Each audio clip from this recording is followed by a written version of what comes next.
In the height of midsummer, the blazing sun scorched the earth mercilessly. Cicadas screeched without end, setting people's nerves on edge. The Sioux residents in the capital concubine Tao Wainong lay half dead in a dim firewood shed. Her thin cheeks were sunken, her whole body covered in pits and scars, not a single patch of good flesh left. A centipede-like scar stretched from behind her ear across her left cheek. Looking at her ghostly appearance now, who would have thought she was once the #1 beauty of Jiangnan? But she could only blame herself for trusting in love. Because of that, she was degraded from wife to concubine by that beast Su Dingzhou, and then treated like a prostitute, given away for his superior's amusement. Creak. The door was pushed open. Wainong's aunt-in-law, Madame Wang, walked in carrying a food basket. She touched the purse in her sleevite contained silver coins given by the Su family's main wife, who had ordered her to torment Wainong daily. Peering inside, Madame Wang's face instantly twisted in disgust. She threw the basket to the ground, spat disdainfully, and sneered, "Why aren't you dead yet?" Just the thought of having to deliver food to this wretch again tomorrow filled her with rage. She kicked the basket over and cursed, after being defiled by so many men, any woman with the slightest shred of dignity would have slit her throat long ago. But you still cling to life, shameless slut. Wainong glared at her, chest heaving with rough, broken breaths, unable to form a full sentence. You dare glare at me? Madame Wang's face darkened viciously. She kicked the food aside, stomped on the spoiled scraps, and spat several times. Grabbing Wainong by the hair, she forced her head down into the rotten food. The mistress told me to let you try something fresh today. Eat. Eat it. I'll let go. Wainong struggled with all her might, but her breath was already weaker than her strength. How could she resist? Her face was shoved into the foul slop, the stench choking her mouth and nose. Madame Wang threw her head back and laughed, sitting on the bed with one leg crossed, towering above. You're just like your mother, useless. What use is beauty? You both ended up cast-off wives. Wainong's fingers dug into her palms. Overwhelming hatred surged through her chest. She wanted to rise and strike down these devils in human skin, but her ruined body would not obey. Madame Wang arched a brow, adding with cruel glee, "Do you know why your younger brother was so sickly, why he died so young?" She chuckled smugly. Your dear grandmother wanted your father and his new wife to get along, so she told me to get rid of him. I was the one who pushed him into the river. Wainong's eyes widened in disbelief, her throat rasping with hatred. Madame Wang curled her lips dismissively. At least you're more useful than your mother. When your mother was beaten to death by the Su family's main wife yesterday, she was still begging for your life. The words struck Wainong like thunder. Her face went deathly pale, and she spat a mouthful of blood. Like a withered leaf, she collapsed to the ground, unable to rise again. Seeing her goal achieved, Madame Wang beamed with delight. She turned and strode out, already calculating how much silver she'd be rewarded with once she reported to the main wife. Wainong lay alone, staring as her enemy walked further away. Her vision blurred. She knew she was about to die, but she was not reconciled. Why should a man who cast off wife and child rise high in office? Why should a child killer enjoy peace and longevity? Why should those who killed without blood live to a ripe old age? A gust of wind rose, scattering dead leaves across the ground. From Wainong's ashen eyes, tears trickled down red as blood. Wainong. Wainong. A faint voice called at her ear. It sounded like her mother Zhang's. Could it be she had already entered the underworld, reunited with her mother? Wainong slowly lifted her eyelids and there was her mother, right before her. Tears burst forth like a broken dam. Trembling, she threw herself forward, clutching her mother. Mother! Mother! Her cries were heartrending. Hush! Mother quickly covered her mouth. My child, be quiet. Don't alert your grandmother and the others. She set down a rough clay bowl of brown sugar water. Here, drink this. Auntie Nyo gave it yesterday. Grandmother? Auntie Nyo? Wainong froze. Why mention them? Were they also in the underworld? She looked around at the shabby little room, then at her mother's face slightly younger now. Slowly, clarity dawned. This wasn't the underworld. This was Lu Village, at her grandmother's house. She had returned to the age of 15. In her past life, she had suffered endless humiliation here. Who would have thought that after dying so miserably, she would be sent back? After her father abandoned wife and children to marry an official's daughter, the three of them had been cast into the back courtyard. It was small, broken, drafty, leaky, converted from a pigsty. What about my brother? Weinong suddenly asked in panic. You silly child, did you forget after just one nap? Didn't your grandmother take him away the other day? Zhang smiled. Weinong let out a breath of relief. In her past life, it was during this very time that her brother was pushed into the river by aunt-in-law Wang. But now nothing had happened yet. A cold gleam flashed in her eyes. In this life, she would never allow it. She would eliminate Wang first. Zhang. A furious roar shook the roof. In stormed aunt-in-law Wang, eyes bulging, pointing at Zhang and cursing, well. Guard against outsiders all you want, but it's family who steal you blind. You wretch actually dared steal brown sugar. No, sister-in-law, you misunderstand. This sugar was given to me by Auntie Nyo next door. Zhang stammered, face pale. I spit on that. Who's your sister-in-law? If you don't pay up today, I'll report you to the authorities. Wang stood akimbo, looking ready to devour someone. Zhang's face burned with shame. Trembling, she turned in circles, trying to explain again, but Wang shoved her hard to the ground. Mother! Weinong cried, rage flaring as she rammed into Wang. Wang staggered and fell on her backside. Her eyebrows twisted like worms. She grabbed a thick cudgel and swung it down. You little beast, dare hit me? I'll beat you to death today. Weinong. Zhang threw herself over her daughter, shielding her. The cudgel was about to smash into her mother's back. Weinong's face flushed red. In desperation, she screamed, stop. And then something astonishing happened. Everything froze. The rustling leaves outside the window stopped. Wang's raised cudgel halted midair. Even Mother was locked in place. My God, what was happening? Weinong stared in disbelief. Could it be that just by shouting the word stop, she could freeze the world? No time to ponder, she yanked the cudgel from Wang's hand and struck her down with all her strength. Bang! Wang toppled like a mountain, still frozen with cudgel raised. But a moment later, her eyes rolled, and she howled like a slaughtered pig. Io! It hurts. It hurts. Weinong gasped in shock, quickly tying her up with hemp rope. Weinong, what are you doing? Zhang's eyes went wide with terror. She could not believe her daughter would dare such a thing. Mother, come quickly and help. Weinong turned back toward her mother. Aren't you afraid she'll come beat me again? Madame Zhang was startled, but her motherly instinct to protect her daughter finally overcame her fear. With trembling hands, she and Weinong tied up Madame Wang, gagged her, and shoved her into a corner. Even bound, Madame Wang refused to stay quiet, thrashing violently and letting out muffled groans. Panting for breath, Weinong picked up a long needle used for quilt stitching and jabbed it into Madame Wang. Madame Wang's eyes rolled upward, and she fainted. In her previous life, in order to better serve Su Shuzhou's black-hearted mother, Weinong had learned a bit of acupuncture. She hadn't expected that today it would actually come in handy. Don't be afraid, mother.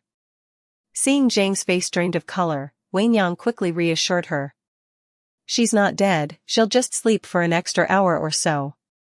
After soothing her mother, Weinong slipped out under the cover of night, hugging the wall as she crept toward the front courtyard. Carefully, she crouched beneath her grandmother's window. The surroundings were completely silent, save for her grandmother's broken, intermittent snores. Her heart thudded like a frightened rabbit. Holding her breath, she tiptoed inside and whispered softly, "Stop." Everything froze at once, even her grandmother's open lips, caught mid-snore. On tiptoe, Wang Yang darted to the bedside, pulled a cloth bundle from under the pillow, and then slipped back outside to shut the door. The moment she finished, her grandmother's snores resumed. Returning to the backyard, she and her mother dragged Madame Wang back into their own room. From the bundle, they emptied out most of the silver, stuffing only the remainder into Madame Wang's chest. At dawn, a furious roar burst from her grandmother's room. "Who stole my silver?" She charged out like an enraged lioness, her eyes blazing with murderous fury. Just then Madame Wang woke up too, still dizzy and aching all over. The memory of what happened before she fainted suddenly returned. Like a lit firecracker, she leapt up and rushed out. Ah! The two women collided like crashing mountains, tumbling backward. Grandmother fell heavily on the ground, a shard of broken tile stabbing into her thigh. Ah! A pig-slaughtering scream split the air. Hearing the cry, Tao Dujuan hurried out, half-shod. "Mother!" Clutching her daughter's arm, the old woman wailed pitifully, "Oh heavens, the pain will kill me." Dujuan panicked, crying "Mother, mother," over and over. Her slender frame could not lift the old woman, so she rolled her eyes and barked, "Second sister-in-law, why are you standing there stupidly? Come help lift mother." Snapping out of her daze, Madame Wang rushed over despite her own pain. Mother, what has happened to you?" Grandmother's eyes bulged like an enraged bull's. With a sweep of her arm, she slapped Madame Wang across the face. "Venomous woman. When second son returns, I'll have him divorce you." Stars exploded before Madame Wang's eyes as she bit down hard on her back teeth in silent fury. Together, she and Dujuan struggled to drag grandmother back inside. "Mother, mother," Tao Erlang staggered in just then, reeking of wine after a night of drinking in town. Seeing her son, grandmother's tears poured as though they cost nothing. "My son, thank heaven you've returned. If you hadn't, this poisonous woman would have killed me." The words sobered Erlang instantly. He checked his mother's injury, then shot a glare at Madame Wang. "Why are you still standing there? Go fetch a doctor at once." "Me? Tu don't have any money for the doctor," Madame Wang muttered, lips drooping. Erlang's eyes bulged. "Your mother-in-law kept her silver with you. Use that first. Now go." Seeing her hesitation, his face darkened, voice cold as ice. "Hurry." A shiver ran through Madame Wang. She cursed the old hag 1,000 times under her breath but dragged herself back to her room to retrieve a bundle of silver. Yet when she looked closely, this wasn't hers. The unexpected windfall filled her with glee. Forgetting her misgivings, she carried it back to her mother-in-law's room and handed it over.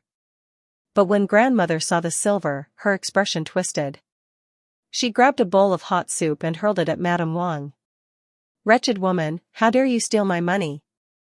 "Ah!" Madame Wang shrieked. Blood streamed from a gash on her forehead, and scalding broth blistered her skin. Grandmother weighed the pouch, half the silver was gone. Rage choked her until her throat rattled, her eyes rolled back, and she fainted dead away. "Mother! Mother!" Erlang shouted, panic in his face. He turned, livid, and fell upon Madame Wang with fists and feet. Her screams nearly blew the roof off. Even Dujuan, who usually despised her sister-in-law, turned away in pity. But glancing back at her own mother, she caught sight of the old woman's lips curling into a faint smile. Several days later, Madame Zhang was preparing to take her embroidery to the county workshop to sell. Grandmother stood over her, sternly counting each piece. "When you've sold them, bring every coin back. If you dare hide even a little, I'll have your hide." Zhang shrank her neck in fright. I wouldn't dare." She hesitated, then whispered, "Wang Yang wishes to come with me to see the workshop. Might mother-in-law permit it?" Grandmother's eyes bulged, ready to scold, but Dujuan quickly interjected. "Mother, let them go. If Wang Yang learns sister-in-law's craft, won't that bring more income into the household?" Grandmother grumbled but found the reasoning sound, and finally nodded. Wang Yang shot her aunt a grateful glance, then set out with her mother, riding to the county seat in Auntie Nyo's donkey cart. Once outside the village, Auntie Nyo pulled out the wild hare and pheasants Wei Nyang had hidden at her house. Wei Nyang smiled as she took them, but then pouted. "Auntie, why treat me like an outsider? Weren't these rabbits meant for second girl to raise? Why bring them back to me?" Auntie Nyo laughed. "Second girl said it wasn't easy for you to catch such game. She insisted I give them to you to sell, so you could earn more silver." Wei Nyang pressed the rabbits back into her arms. "Then let her keep them. I'll not take them away." Unable to refuse, Auntie Nyo finally nodded with a smile. The donkey cart creaked and swayed into the county seat. Though the little market town was not large, it was bustling. Shops lined the streets, and peddlers weaved through the crowds. Wei Nyang and her mother alighted, arranged a time to meet Auntie Nyo for the return trip, and split up. "Mother, you go sell the embroidery at the workshop. I'll take these game to the tavern." Wei Nyang gestured with her nose. Zhang hesitated, uneasy, but the workshop and tavern lay at opposite ends of town. If they didn't split up, they might miss their ride back. At last, she nodded, reminding Wei Nyang to be cautious before watching her daughter disappear into the crowd. Wei Nyang threaded her way through the throng, carrying the game, and soon arrived at the most famous tavern in town, Prosperity Tavern. She entered with a polite smile. "Excuse me, young man, does your tavern buy game?" The waiter, struck by her beauty, nodded warmly. "We do. Just go left and take it to the kitchen." Wei Nyang thanked him and walked inside, weighing the hares in her hands. These few would fetch 3 to 5 taels of silver, surely.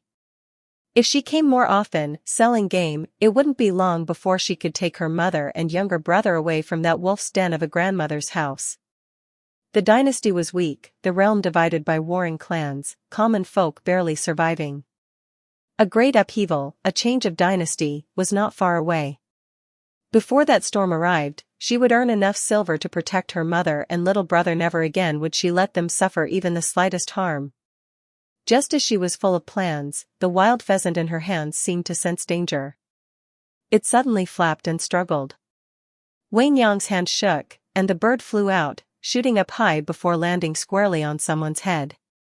"Arg, what is this? Get off!" An angry shout exploded.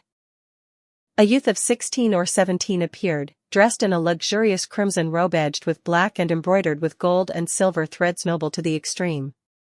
His features were strikingly handsome, but his furious expression made people afraid to approach. Atop his white jade coronet perched the pheasant, tail feathers sticking up, making the scene rather ridiculous.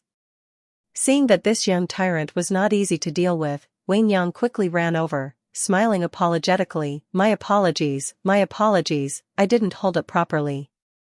Mu Linghao yanked the bird down and flung it to the ground. The pheasant let out a miserable cry and went limp, lifeless. Somehow, his anger only grew, his eyes seeming to spit fire. "Outrageous!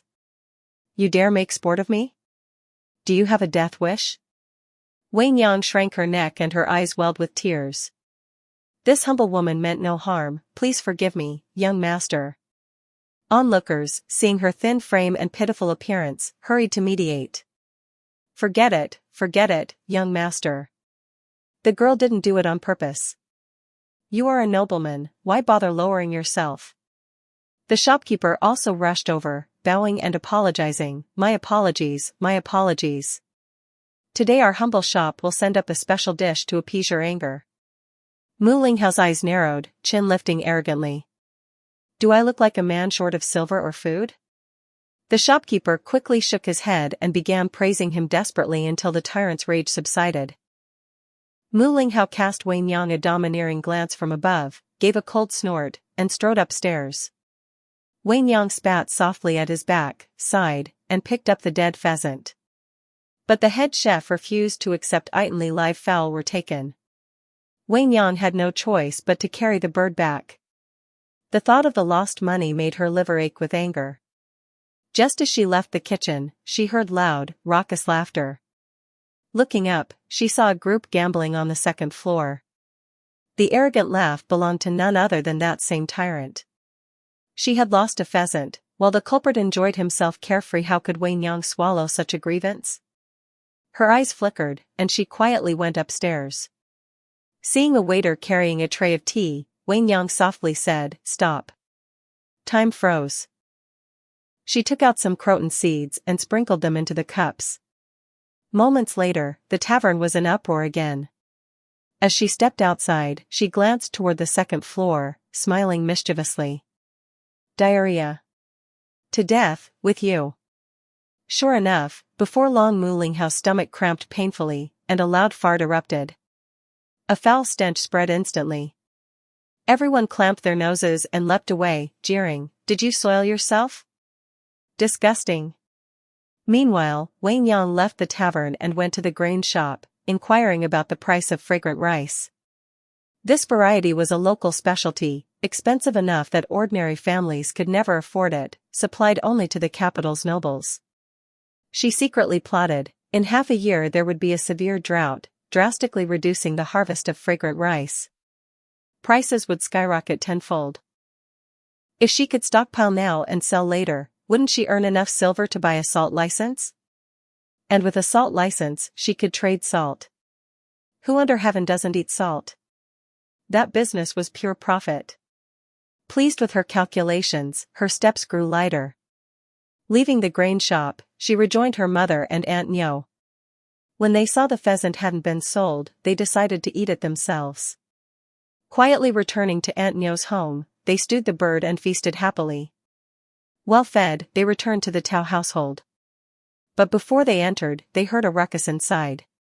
It turned out that Wangshi's daughter, greedy for food, had stolen some meat her grandmother had cooked. When discovered, the girl was beaten and scolded. Wangshi, sickly as she was, tried to protect her child, but stumbled and fell face first to the ground, crying out pitifully. No one helped her. Madame Zhang couldn't bear it and reached out to assist. But as soon as she lifted Wangshi, the latter suddenly yanked her down and wailed, "Mother, mother, come out quickly, Zhangshi stole your brown sugar." Zhangshi was stunned, never imagining her kindness would be repaid like this. Wei Yang sighed inwardly. Indeed, good deeds often found no reward. The grandmother stomped out furiously. "Who dares steal my brown sugar?" No, I didn't." Zhangshi denied frantically. "You ill-omened wretch. I pitied you and took you and your daughters in, and now you dare steal from me?" Her fat face darkened as she seized an iron rake and swung it down. Wei Yang didn't think, but instinctively cried stop. Time froze once again. Relieved, she placed a bamboo stool under the grandmother's feet. Moments later, when time flowed again, the old woman lunged forward and tripped over the stool, falling flat on her face. "Mother!" Tao Duan, the younger daughter, rushed over, weeping as she helped her up. "What are you doing? Look at your face, it's all bruised." The grandmother's head spun, blood pooling in her mouth with a metallic taste. Panting, she pointed at Wei Yang's family. "That wretched woman stole my sugar. It was meant to strengthen Yan Ji. Duan sighed and quickly reminded her, "Mother, you're confused. Didn't you already send the sugar with Yan Ji to the academy?" The old woman blinked, remembering belatedly. Duan dabbed her mother's face with a handkerchief, her eyes red, then turned angrily toward Wangshi. "Second sister-in-law, it was your scheming that caused mother to fall like this. Didn't you sneak the sugar into your son's pocket yourself?" The grandmother, aching all over, glared at Wangshi. "Kneel. You may rise only when the sun sets." "Mother." Wangshi protested, but the sharp glance silenced her. Sullenly, she knelt in the courtyard, then glared venomously at Wei Yang's family. "You just wait. I'll never let you off."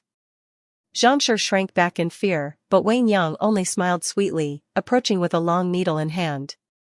The cold gleam made Wangshi shiver. She remembered all too well how painful that needle was. You, what are you doing? Don't come closer. I only want to show you my embroidery needle." Wei Yang's eyes flashed coldly as she suddenly thrust it down. Wangshi gasped, clutching her head in terror. "I won't dare again. I won't dare." But the needle only pierced the edge of her garment. Wang Yang sneered, withdrew it, and walked away with Zhangshi. Behind them, Wangshi seated, face dark as iron, teeth grinding in hatred. Her eyes were like a poisonous snake's. Little wretch. Just you wait. The moon hung like a golden hook, night slowly unfurling its black curtain, stars glittering across the sky. Wang Yang lay on the earthen Kong bed, still plotting how to earn enough silver to buy up a store of precious fragrant rice. All the silver she had right now added up to no more than 20 or 30 taels. If she wanted to turn her life around by relying on the pearl-scented rice, she would need at least 300 taels of capital. With such a huge gap, how could she ever earn it? Wang Yang sighed, turned over in bed, and fretted so much she couldn't sleep. Not until the third watch of the night did she finally drift into a muddled doze. The next morning, she was already standing at the door of her young Aunt Tao Duan. "Aunt, are you up yet? I fetched some water for you to wash." Tao Duan had just risen. Smiling, she said, "What's gotten into you today, being so thoughtful as to fetch water for your aunt?" Wang Yang set the basin down and grinned. "My aunt is so beautiful. If I linger in your room a bit more, I can catch some of that fragrance too." Tisk, tisk. Tao Duan curled her lips, pinched Wang Yang's cheek. What sweet thing did this little mouth eat to be speaking so sweetly? If I had something tasty, I'd certainly bring it to honor my aunt first. Wang Yang said sincerely, sniffled, and her voice choked up. "Ever since my father cast us three aside, Aunt, you've been the one who treats us the best." Tao Duan had a kind heart. A man abandoning wife and children was her family's fault to begin with. But what could an unmarried daughter do about what her elder brother had done? She could only sigh long and heavy, and stroke Wang Yang's head with pity. Seeing her young aunt's sadness, Wang Yang struck while the iron was hot, taking out a sachet from her bosom. "My mother said we can never forget Aunt's kindness. She worked on this all day just to make it for you." "Ah!" Tao Duan exclaimed in delight, taking the sachet. The embroidery on it was lifelike and exquisite, very pleasing to the eye. If she wore it out, surely all her girlfriends would be envious. Happily, she hung it at her waist and twirled around once. Wang Yang chatted with Duan for a while longer before shouldering her basket and heading up the mountain. By the time she reached halfway up, she was already panting hard, holding onto a tree for support. Raising her heavy eyelids, she glanced up at the great mountain-lush trees and overlapping forests stretched on endlessly. The higher she went, the more wild game there would be, but the dangers would only increase too. If she ran into a fierce beast, she might not be able to handle it. Besides, she had figured out this timed incantation she could only use it 3 times a day, never more. Forget it, forget it. She would just wait here for wild game to come her way. Wang Yang hummed a tune, plucked a stalk of foxtail grass and chewed its sweetness, squatting behind a shrub with ears pricked. After only a while, a pheasant flapped its wings, flying toward the branch of a nearby tree. "Here it comes." Wang Yang's eyes lit up, just about to call out for it to stop. But the pheasant suddenly straightened its body, arched its back with a shrill chirp, and flew away. At once, the clash of weapons and a blood-curdling scream split the air. Wang Yang sucked in a cold breath, quickly covered her mouth, crouched lower, and prayed anxiously, "Don't come here, don't come here." But the more she dreaded it, the closer it came. The sounds of fighting not only drew nearer but also grew fiercer. "Young master, I'll hold them off, you run," a burly man shouted, pushing the youth behind him and throwing himself into the fray. The young man's eyes were icy cold. He hesitated only briefly, then pressed a hand to his wound and ran without stopping. They had been outnumbered to begin with. Now, with more of their men cut down, their side was even weaker. With another scream, that burly man took a sword strike, spat blood, and fell. Bodies lay strewn across the ground. The sound of clashing weapons weakened and soon ceased entirely. "Boss, what if that brat got away?" one black-clad man asked. "What do you think?" The leader yanked off his black mask, revealing a vicious face with arched brows. "Search." Even if we have to turn this mountain upside down, we'll find him. The men obeyed and were about to scatter when a distant whistle echoed. The leader stiffened, then, full of unwillingness, gave a long sigh. Waving his hand, he finally led the group away. Only then did Wei Nyang dare to let out a soft breath. Too terrifying. She had only just gotten a second chance at life, and hadn't yet managed to live well with her mother and younger brother. She wasn't about to lose her life here. She waited for a while, and seeing no movement around, crawled out from the bushes. At a single glance at those corpses strewn about, she dared not look further and immediately turned to run down the mountain. Among the verdant ridges, the young girl, like a jade rabbit fallen to earth, skipped lightly, bringing a flash of vitality to the lush greenery. Perhaps from running too long, she stopped to catch her breath, fanning herself with her hand. Suddenly, her body jolted, and she gasped. A hand shot out from the grass and seized her ankle. "Save me!" Wei Nyang nearly screamed. Reflexively, she kicked out. But the man's hand was faster. With a fierce yank, she was pulled to the ground. He loomed over her, cold slender fingers closing around her throat. "If you don't save me, I'll kill you." Wei Nyang panted in fright. Looking closer, wasn't this the domineering young master she had seen at the restaurant days ago? Only now, his body radiated a chilling aura, none of that rakish arrogance of before. "Save, save, save," she stammered, shrinking her neck, lips trembling. "But with you choking me like this, how could I save you?" As she spoke, she gently pried at the hand on her throat. Her beautiful eyes turned slightly, about to call out her spell. But the young master's wound flared with pain, his head spun, and he collapsed forward, nearly falling into her arms, his pale red lips brushing her cheek. "Ah!" Wei Nyang's scalp prickled, and she shoved him away, furiously rubbing her cheek. She kicked at the unconscious youth and spat. "You knocked down my pheasant, tried to take my life, and now you want me to save you?" Without hesitation, she turned to leave. "Don't go." From the ground, Mu Linghao's weak voice came. "Save me. Silver." His vision went black before he could finish, and he fainted again. At the mention of silver, Wei Nyang's eyes gleamed. From afar, the roars of wild beasts echoed. She sighed. "Fine, fine, I'll count this as doing a good deed. But if you dare refuse me silver later, I'll make you regret it." With that, she struggled to grab the young master's legs and dragged him downhill through the grass. After some time, she reached a deserted thatched hut, long abandoned. Wei Nyang was panting heavily.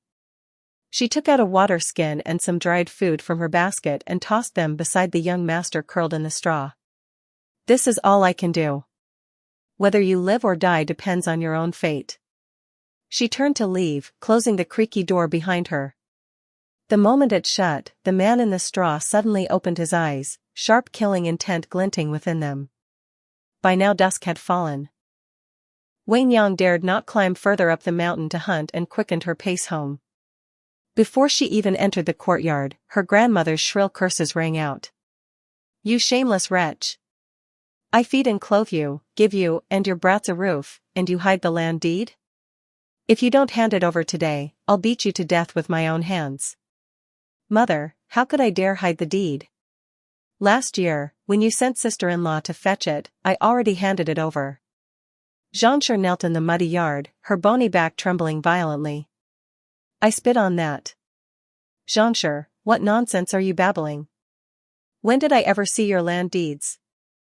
Wangshi barked, not backing down. She lifted her leg, about to kick Zhangshi. Wei Nyang's face changed, fury surging in her chest. She darted forward like an arrow only to see her bear-sized grandmother raise an iron rake, ready to smash it down on her mother's head.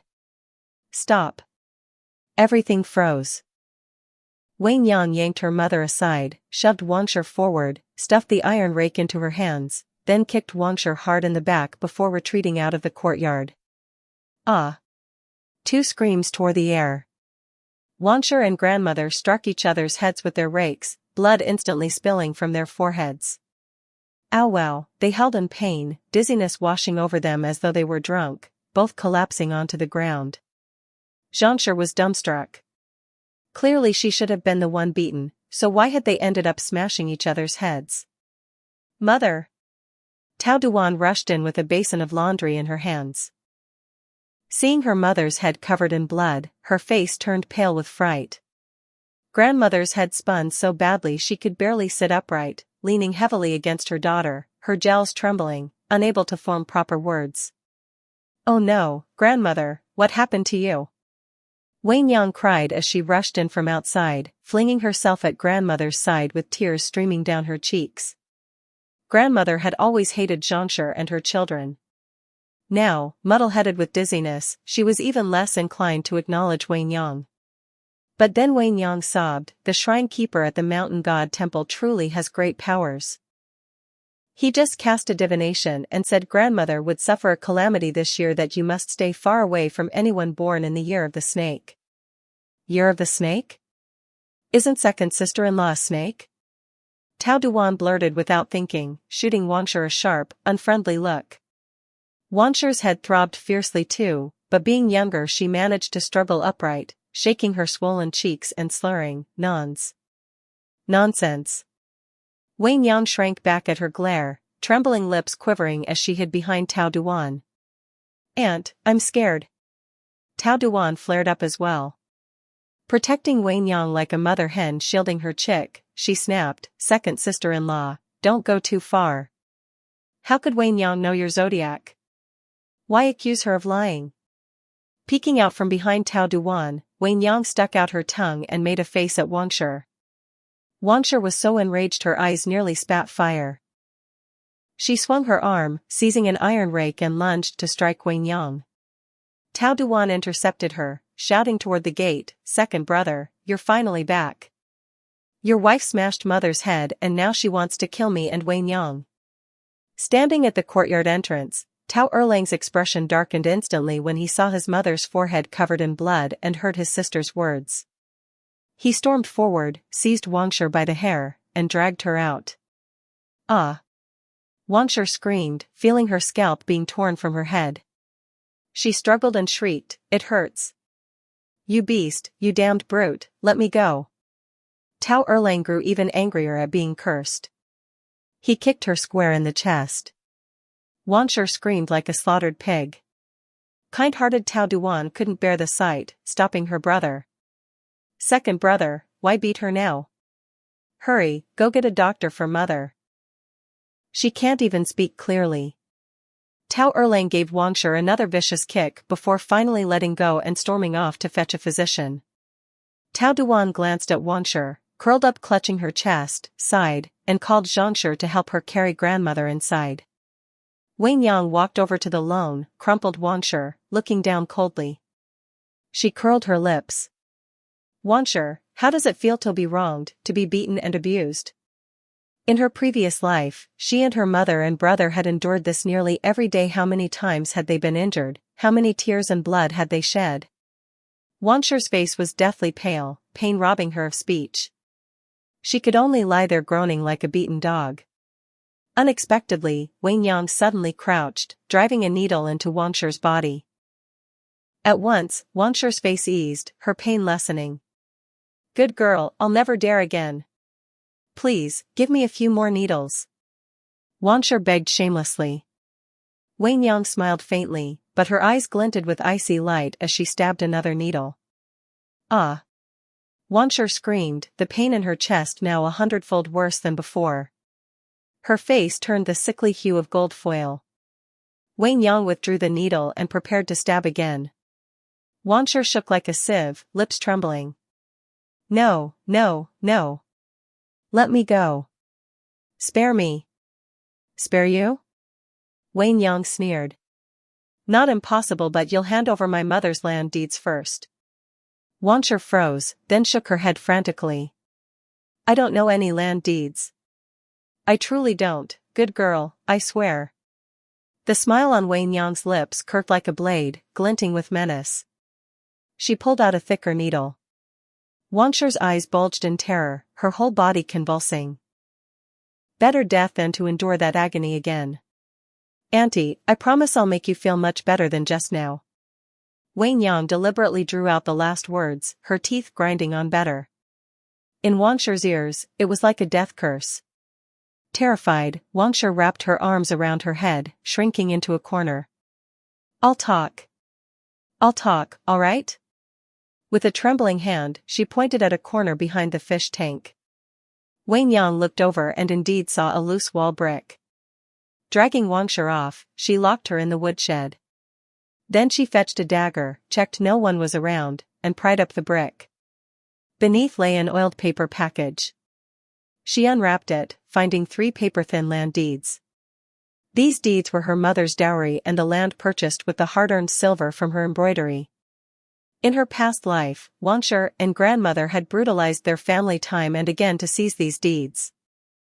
But in this life, Wang Yang would make sure those wolves could see them, yet never touch them. A short while later, the physician arrived to examine grandmother. He prescribed medicine and cautioned strict rest. Once Tao Erlang saw his mother was not in serious danger, he went back to drinking and gambling. When Wangshi was released, every step made her dizzy and breathless. She wanted to see grandmother, but Tao Duan blocked her. She paced anxiously, seething at how the land deeds she'd finally gotten hold of had slipped away. Bitter unwillingness consumed her. But now, weakened in body, barred from grandmother, and terrified of Wang Yang, she dared not act rashly. She could only glare venomously toward the back courtyard, eyes filled with poisonous hatred, vowing she would one day destroy Wang Yang and her family. At dawn, when the first streaks of pale light spread across the sky, Wang Yang tiptoed out of the Tao family's gate. She boarded Aunt Nyo's ox cart to the county town, and at the largest herbal medicine shop bought a ginseng root of above-average quality. Wang Yang sighed softly. She hadn't even had the chance to warm the silver in her purse before it was gone again. But this was money she couldn't afford to save. If she wanted to separate from the Tao family and live independently with her mother and brother, she needed the headman's support. Recently she had heard that the headman's mother was in poor health, and ginseng was exactly what their household required. After purchasing the ginseng, Wang Yang hesitated briefly, then also bought some wound medicine. Back in Taojia village, she went straight to the headman's house. The headman's residence was the grandest in the village, spacious tiled houses arranged in the shape of a character 4-pin, enclosed by brick walls. Standing outside the gate, Wang Yang scooped up a handful of dirt, smeared some on the ginseng, then dabbed some on her own face. Only then did she step up the threshold and gently knock.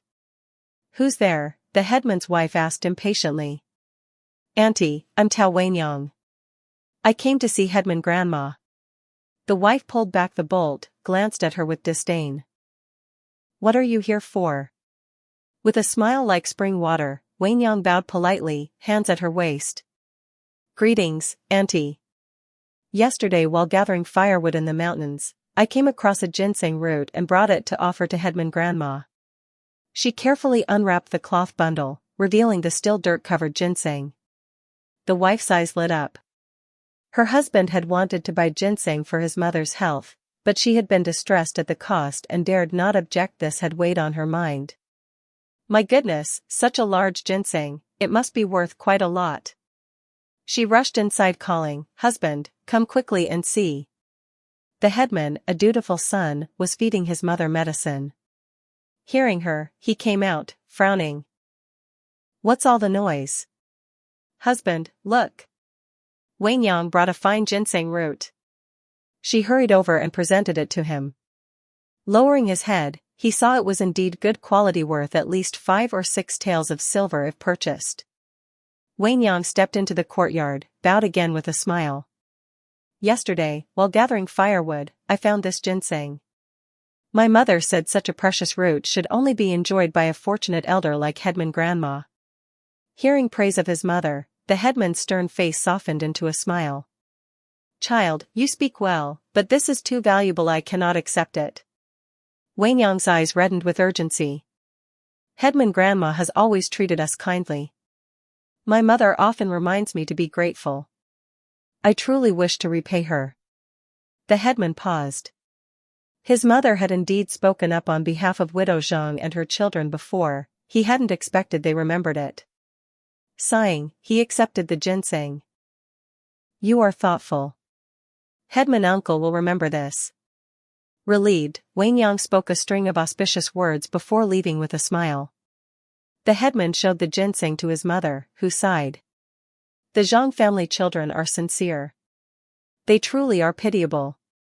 If you have the chance in future, help them when you can. The headman nodded in agreement. Spring mountains unfurled like a painting, green trees and flowing streams, birds singing melodious songs. Wangyang's heart was as bright as the spring sunshine. On her way back, she noticed an abandoned courtyard and suddenly remembered the dry well in sighted gold. In her past life, Wangshi's daughter, Tao Mieden, had accidentally climbed into that well and found the treasure. From then on, Wangshi grew ever more arrogant in the Tao household, bullying Wangyang's family all the more. Now, Wangyang resolved to separate her household quickly and buy that courtyard. As for the gold, not a single coin would she leave for Wangshi. Thinking of the wealth soon to be hers, she was so delighted she nearly danced on the path.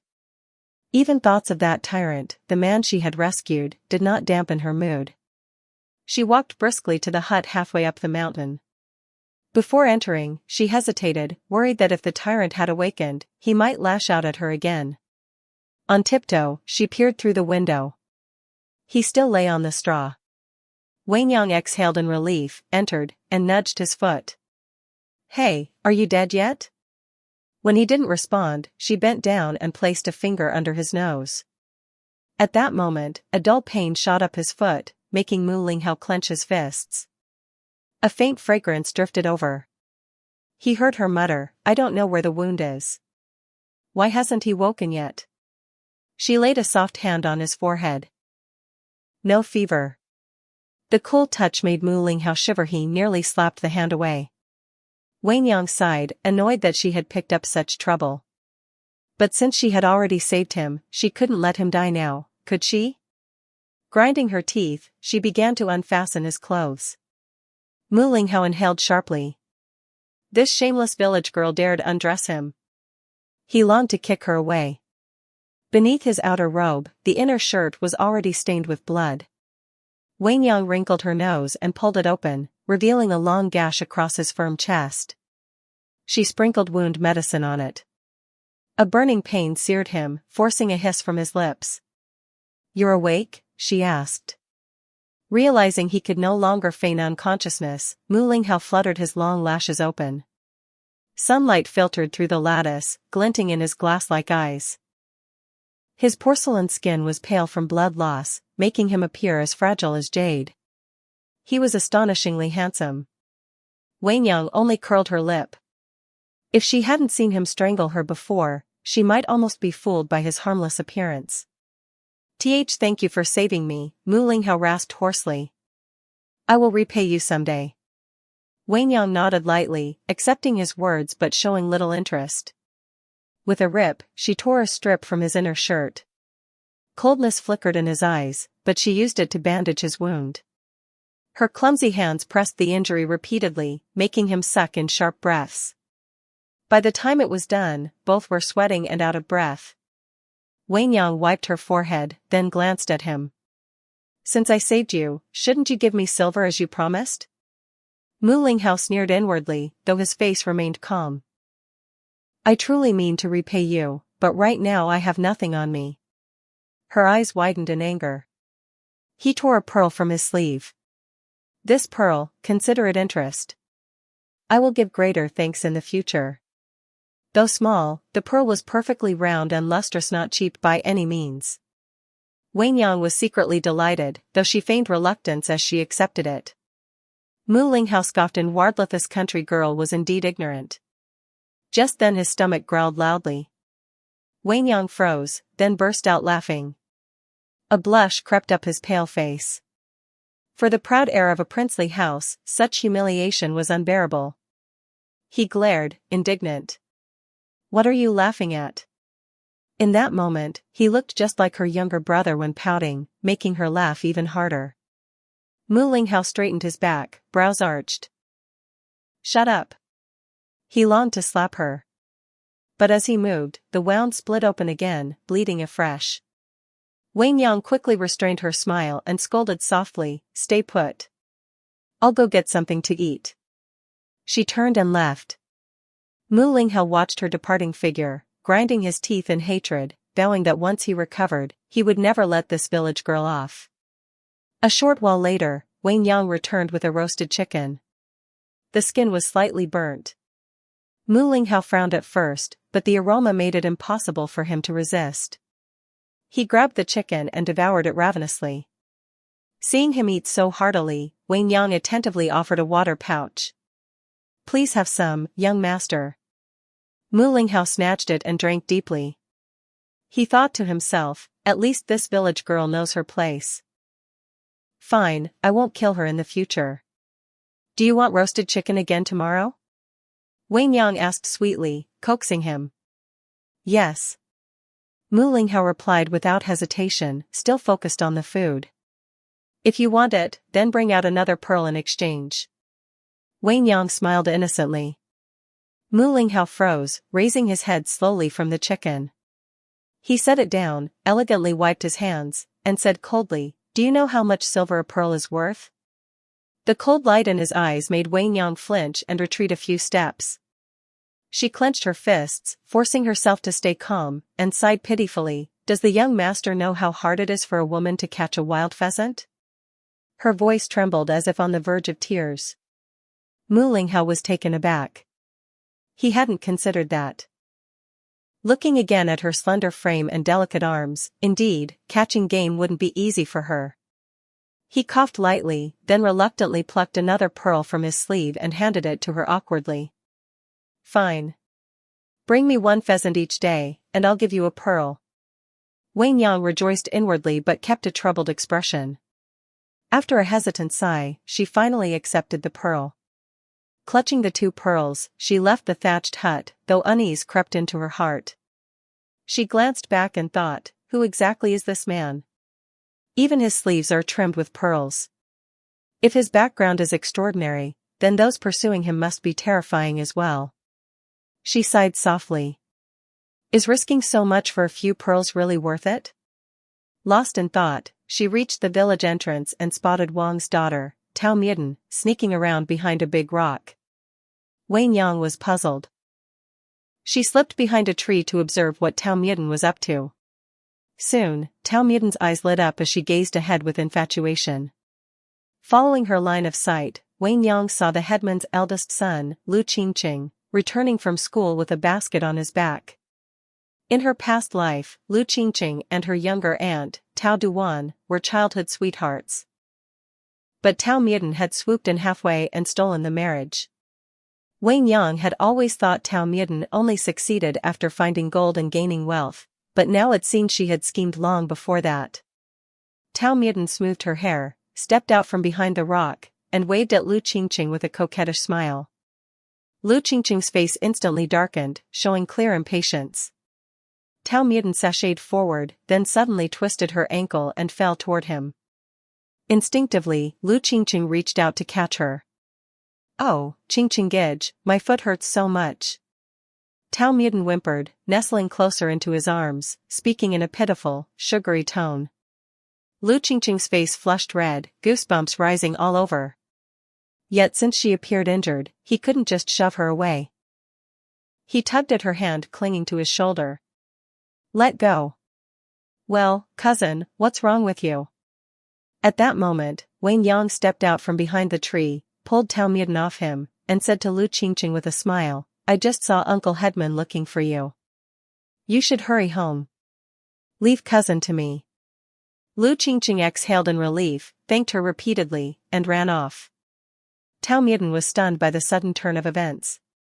By the time she realized what had happened, Lu Qingqing had already disappeared. Rage surged within her. Eyes bulging, she shouted, "Tao Wenyang, what are you doing?" "I should be the one asking you that, cousin." Wenyang sneered. "Holding on to a man in broad daylight and refusing to let go, what exactly are you trying to do?" "Nonsense." Tao Midan shrieked, leaping up. "I twisted my ankle." What's wrong with letting Qingqinggij help me a little? The three Tao siblings were all considered attractive, but their mother Wang was rather plain. So Tao Muten could at best be called average in appearance. Now, flushed and flustered, shouting and hopping around, even that modest charm vanished. Tsk tisk. Wang Yang clicked her tongue and pointed at her. Cousin, your foot looks just fine. You're jumping up and down with no problem. Exposed, Tao Muten's eyes flickered with guilt. She lashed out, baring her teeth, none of your business. If you dare ruin my plans again, I'll make sure you and your mother suffer. She had just returned from her uncle's house and didn't yet know the miserable state her mother Wang was in. Wang Yang laughed aloud, no longer bothering to argue, and walked off casually. Enraged, Tao Muten chased after her, hurling curses all the way into Lu village. Entering the village, Wang Yang lowered her head and hunched her shoulders. Villagers, seeing the scene, rolled their eyes and muttered that Wang and her daughter were worthless bullies who spent all day tormenting others. The more eyes turned toward them, the more smug Tao Muten became. She grabbed Wang Yang's collar and snapped, "Hey, are you deaf or mute? I'm talking to you, didn't you hear me?" Wang Yang trembled as if terrified. "I won't dare again, cousin. Please don't hit me." Her eyes flickered slyly as she spotted the headman's wife approaching. A plan instantly formed. Lowering her voice so only they could hear, she whispered to Tao Muten, "Cousin, your makeup's all smudged, you look hideous." "What?" Tao Muten roared, snatching up a stick from the roadside and swinging it at her. "You can't just hit her. How can you beat someone like that? This is bullying." Villagers quickly rushed in to stop her. "Wait!" Wang Yang suddenly shouted. Everything halted. She spun Tao Muten around and shoved her forward right into the headman's wife. "Ah!"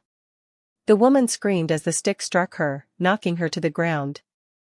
The crowd was stunned. After all, the headman's family held the highest authority in Lu village. Tao Muten herself froze.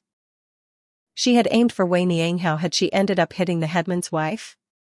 Other women, eager to curry favor with the headman's household, instantly surrounded Tao Muten, berating her viciously and even striking her.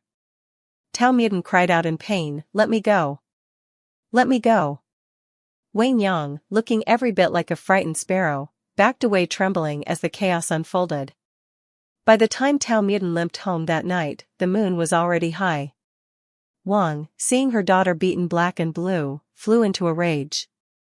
But upon learning she had struck the headman's wife, her fury deflated instantly. Grandmother too heard of it and was livid, scolding Tao Muten as a jinx and troublemaker, forcing her to kneel in the courtyard until midnight. Even late at night, her wails echoed through the compound.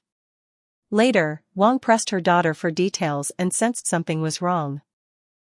Knowing Wang Yang's cunning, she realized this must again have been her doing. Thinking of how Wang Yang had repeatedly schemed against her, Wang seethed with hatred. She swore she would get rid of Zhangshi and her daughter once and for all. But since Tao Wenyang had become so formidable, Wangshi knew she could no longer fight her head-on. She needed a way to get the old crone to discipline Tao Wenyang instead. Yet, how could a mother-in-law be made to listen to her? Wangshi frowned, but then she thought of her own son. The one her mother-in-law doted on most was that eldest grandson. If he were home, the old woman would surely cater to his every wish. The thought revived her spirits at once. She wished she could run to fetch him in the middle of the night. Once her son was back, she would have confidence again. He was both scholarly and martial, surely destined to make the honor roll someday and bring her great fortune. Smiling to herself, Wangshi lay on the Kong bed and, even before sleep took her, was already lost in sweet dreams. That day, Wenyang carried a roasted chicken to the thatched hut. She looked around carefully. It was quiet all about. Only then did she push the door open. To her surprise, the room was empty. "Hey! Hey!" Wenyang called twice. Only echoes answered her, no sign of anyone. Did that fool leave? She sighed. It was a bit of a pity, but compared to money, life was more important. Well, if he's gone, he's gone. I wasn't planning to come back tomorrow anyway. She sighed again and reached for the door. Suddenly whoosh, a figure dropped from above and clamped a hand around the back of her neck. A chill shot down Wenyang's spine. She whirled around to see Mu Linghao glaring coldly at her. Her lips trembled as she forced a laugh, hastily holding out the chicken. The roasted chicken is prepared for young master, please, enjoy. Mu Linghao was already starving. He kept his face stern as he took it, but said nothing, merely ate. When he had nearly finished, he tossed the bones aside, wiped his hands, and smiled faintly. You just said you don't intend to come tomorrow? Though his mouth smiled, his eyes were icy. Wenyang shivered and replied carefully, I thought young master had left. If you no longer needed meals, Oh? Mu Linghao dragged out the word with a smile, then suddenly raised his brow. And who was it you just called a fool? Wenyang's heart gave a jolt, but she forced her grin wider. Young master must have misheard. Before she could finish, Mu Linghao's expression shifted. He clapped a hand over her mouth and pulled her into a haystack. MMM. She struggled in alarm. Don't move. Someone's coming. His lips brushed close to her ear. Even as he spoke, footsteps sounded outside. Wenyang froze, held her breath, and shrank her neck. Her soft hair brushed against Mu Linghao's chin, tickling him. He frowned and glanced down.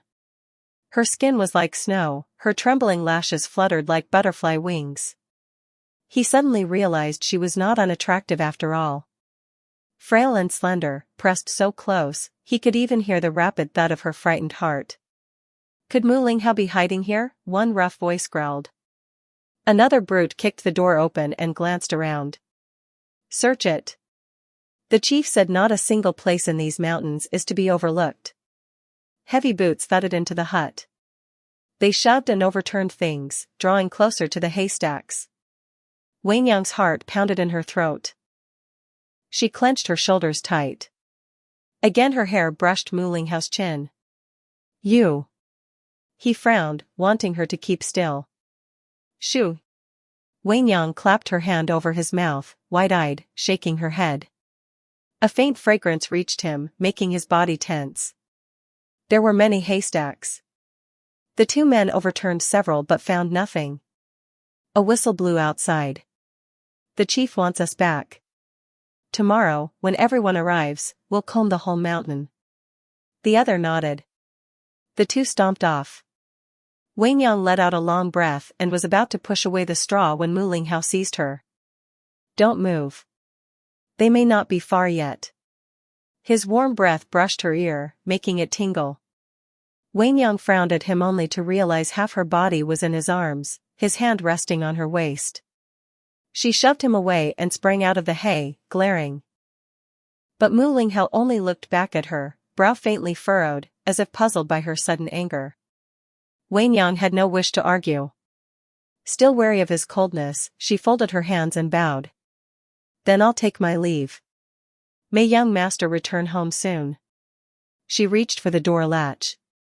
Shing! A sword flashed from its sheath, its icy edge pressed to her throat. Wenyang's heart lurched. Stop, she cried reflexively. Relieved, she reached for the door then froze at the words that followed. Stop what? She gasped. Heaven! The time-freeze spell had no effect on this man? Mu Linghao had no idea what tricks this village girl was playing. He pressed the sword harder, impatient. Get me out of these mountains or I'll take your life right now. You'd treat your savior like this? She quavered. He chuckled low. Do you want 1,000 taels of golder to test how sharp my blade is? He lowered the point until it nearly cut her skin. No. I'll do whatever young master says, she stammered. He snorted, dropped the sword, and sat down. It's still daylight. We'll wait for nightfall before moving. Wenyang rubbed her neck, it still pricked with pain. She looked like a frightened bird, shrinking back, though in her heart she vowed to bolt at the first chance and to betray the scoundrel's whereabouts to his pursuers. Thinking of informing on me? Mu Linghao drawled lazily from where he sat, sword across his knees. Her heart skipped. She waved her hands quickly. Don't dare. Even with 10 lives, I wouldn't dare. He ignored her, continuing coolly, perhaps you hope to earn a reward from them. If I'm caught, I'll tell them you were my accomplice, that you know everything they want. You.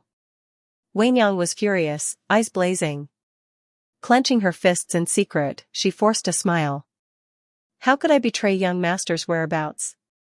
Now that we share the same boat, I only hope you escape danger soon and reward me with 1,000 taels of gold. Mu Linghao gave a cold snort, clearly unbelieving, and closed his eyes to feign sleep.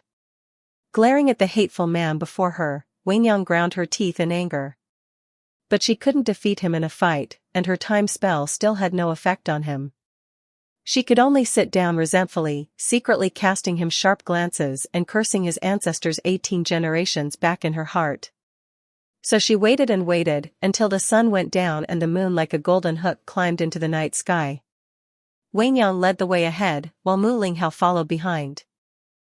They wound their way along the narrow paths, moving faster than usual. But with his injuries, Mu Linghao quickly lost strength.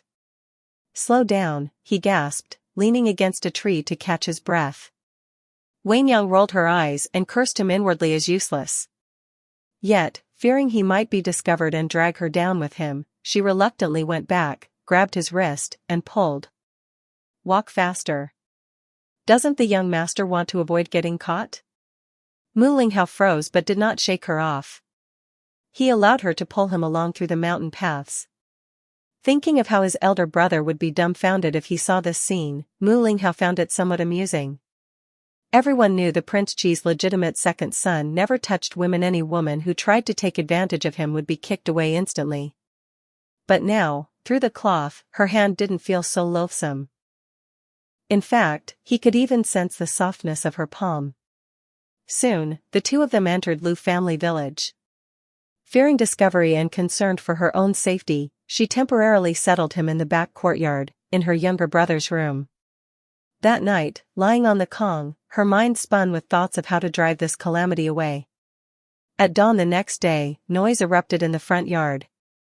Wenyang got up and went to take a look. Wangshi's son, Tao Zuyan, had returned.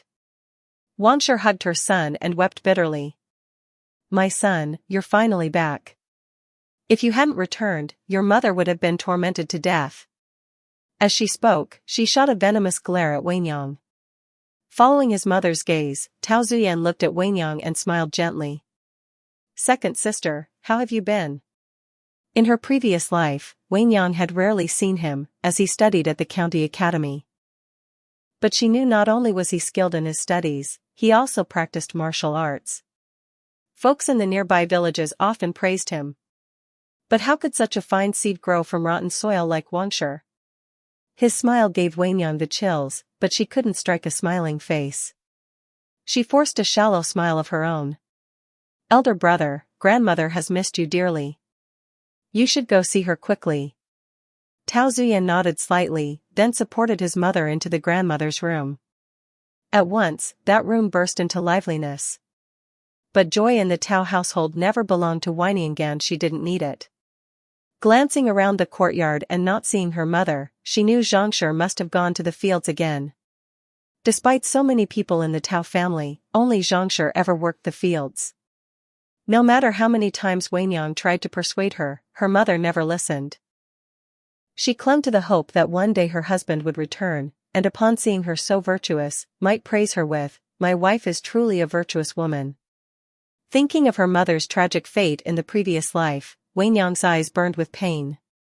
She picked up a hoe and headed for the fields. Meanwhile, Tao Zuyan, after visiting his grandmother, returned to his own quarters with Wangshi. Wangshi's tears flowed endlessly. Son, you don't know how this wretched woman has bullied me and your sister during this time. Hearing this, Tao Midan also burst into tears. Tao Zuyan, irritated by their crying, frowned and rebuked them. Enough! What unseemly conduct is this wailing? The mother and daughter instantly hushed, stifling their sobs. Zuyan let out a cold laugh. It's only a girl, what great havoc can she wreak? My uncle has long since repudiated Zhongshe. Now they're merely being fed out of charity. Tomorrow we'll just marry Zhongshe off. His words made Wangshi's eyes light up with glee. She clapped her hands. Yes. Why didn't I think of that? Old Wang at the west end of the village just lost his wife. If we marry Zhongshe to him, we can even get a bride price out of it. But... Wangshe hesitated, pointing toward the grandmother's room. But that old hag values her reputation. She won't agree to Zhongshe remarrying. Tao Zuyan sipped his tea calmly and said, "That's easy. Just tell grandmother that the academy is raising its tuition." Hearing this, Wangshi's eyes glowed with excitement. Yes. And then we'll tell old Wang it's a 2-for-1 deal, can take that little slut Wenyang too, and let him do whatever he pleases with her. Won't that make him ecstatic? The three of them burst into hearty laughter.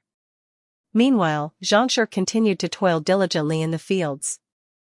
No matter how Wenyang tried to persuade her, she refused to rest until Wenyang feigned exhaustion and shortness of breath. Only then did Zhongshe stop. Not wanting her mother to return to cook for the Tao family, Wenyang used an excuse to take her to Auntie Nyo's house instead. Auntie Nyo was overjoyed to see them.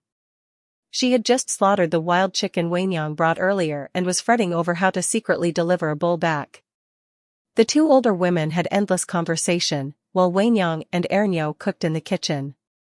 After a satisfying meal, Zhongshe, worried about being scolded for returning late, hurried home. Let's hurry. Chatting with your Auntie Nyo made us forget the time. Your grandmother must be anxious, Zhongshe urged. Wenyang shook her head silently. How could grandmother ever be anxious? More likely, she'd scold mother for not cooking on time. Sure enough, the moment they stepped into the courtyard, grandmother's scolding rang out. Zhongshe, where have you been? You don't even know to make the meal? From her window, Wangshe pushed open the lattice, her face alight with schadenfreude. Wenyang's brows knitted tight, her eyes flashing sharp coldness. Just as she was about to speak, Tao Duan emerged from the kitchen, pulling Zhongshe along. Mother, please go rest. Sister-in-law still needs to help me wash the dishes. With her daughter saying this, grandmother shot Zhongshe a fierce glare before retreating to her room. Anger surged violently inside Wenyang. She cast a fierce glare toward Wangshe, who flinched under the look but then spat resentfully before slamming her window shut. Clearly, those two vipers were still living too comfortably. If she didn't stir up some trouble, it wouldn't do. Grinding her teeth, Wenyang's gaze landed on grandmother's undergarment drying in the courtyard. An idea came to her. She snatched it down, dashed out of the yard, and ran all the way to the east end of the village, tossing it into Lu Old Man's house. Years ago, Lu Old Man and grandmother had some entanglement, which often provoked his fierce wife into coming to beat and curse grandmother. Out of fear of his wife, Lu Old Man had severed ties with her. Sure enough, when Lu's wife discovered the undergarment, she stormed over brandishing a kitchen knife. Without giving grandmother a chance to explain, she slapped her hard across the face again and again. Seeing her come in a rage, Wangshe shrank back into her own room. Even grandmother's most beloved eldest grandson, Tao Zuyan, quietly slipped away when he saw things turning ugly. Grandmother, still weak from her head injury, had no strength to resist. Her vision spun with stars, blood filled her mouth, and her teeth were knocked loose. Old woman Lu still wasn't satisfied. She straddled the grandmother and rained down blows and pinches, making the old crone cry out in pig-like shrieks of agony. From the front yard came the wails, screams, and clamor of fighting, faintly reaching the back. Wenyang stood on tiptoe to glance that way. The thought of the old hag's miserable state filled her with delight. Mu Linghao frowned and asked, "Why are you laughing? What's happening in your front yard?" Wenyang set down the food she had brought him and sighed. "My elder brother, who studies in the county, has returned. He's found a post at the yamen, but such positions require a large sum of silver to be handed over to his superiors. My aunt and grandmother are quarreling about who should pay." Mu Linghao gave a neutral grunt. "Your brother seems capable." What position does he hold at the yamen? My elder brother once apprenticed under a famous master to learn martial arts. His skills are formidable. In the county, he secured the role of deputy constable. Wangyang said this with proud ease. But Mu Linghao soon grew weary. He lay back on the kong, listening with his eyes closed. Seeing him asleep, Wangyang slipped out. No sooner had she gone than Mu Linghao opened his eyes. He thought grimly, since there are county officials here, and one of them even skilled in martial arts, he could no longer stay. He had considered that Wangyang might trick him, but she was just a village girl. She had no way of knowing who he truly was, what he intended, or who hunted him. Even if she was clever, she couldn't possibly guess that much. His fingers tapped the kang's edge as he reviewed all the events from start to finish, then came to a decision. Back in her own room, Wangyang exhaled in relief. Deceiving that man was no easy task. His sharp, icy eyes seemed to pierce straight through one's heart, and she had nearly failed to keep her lie coherent. In truth, when she had seen his jade pendant, she already knew he belonged to the Prince of Qi's household. Recalling her past life, she remembered that a war between Prince Qi and the local prefect was about to erupt in these very days. She guessed those who had been hunting Mu Linghao might be county officials. So she decided to lie, hoping to drive him away sooner. That night, once all was still, Mu Linghao secretly left Lu village. At a crossroads, he made several hand signal secret signs of the Prince of Qi's residency to alert his guards searching for him. He had meant to hide longer, to flush out the traitor who had betrayed him, but now he had no choice but to abandon the plan. When Tao Erlang returned home and learned his mother had been beaten by old woman Lu, he rushed to seek vengeance. Wangsher pulled him back and whispered in his ear, "Husband, don't go. If that shrew blurts out something shameful, how could our family still live in this village?" Tao Erlang scowled and shook her off. "What nonsense are you spouting? What shameful thing?" "This." Wangsher looked troubled. After hesitating a long while, she said, "It's about your mother and old Lu." She couldn't finish the words. She thought that even an idiot would know what that implied.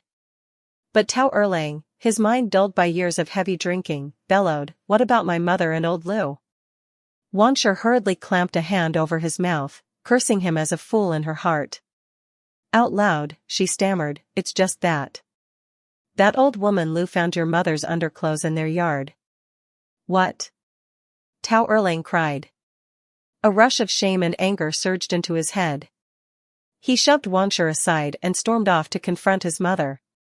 Hearing her son raise that long-buried scandal, the grandmother's face burned crimson. Wishing she could sink into the ground, she gave a strangled gasp, her eyes rolled back, and she fainted dead away. Tao Erlang, for all his faults, still had some filial piety. Seeing her collapse, he panicked, fetched a doctor, and ordered Wangsher to take good care of her. Wangsher agreed readily, but the moment he left she spat into the old woman's teapot, yanked off her quilt, and threw open the doors and windows. When the doctor arrived and took her pulse, he shook his head. She suffered repeated injuries and now an attack of phlegm and rage. At her age, even if she wakes, she may be left crippled. Tao Erlang's eyes reddened with tears. Wangsher, however, was secretly elated she could have set off firecrackers in celebration. Only young Tao Zuyan sat silently in the corner. By the flickering candlelight, his profile was cast in shadow. He looked at his grandmother, then toward the backyard. A flash of venom glinted in his eyes. Wangyang was overjoyed at the news. At last the wicked crone had received her just desert's belated retribution. But Zhongsher, moved by guilt, wept, blaming herself for failing to care properly for her mother-in-law. Wangyang was so furious at her mother's softness that her chest ached, yet seeing her bent back and remembering her and her little brother's tragic fate in their previous life, she could only sigh with sorrow. With the grandmother bedridden, Duan tended her day and night, but unease gnawed at her heart. If her mother should never recover, who would she depend on?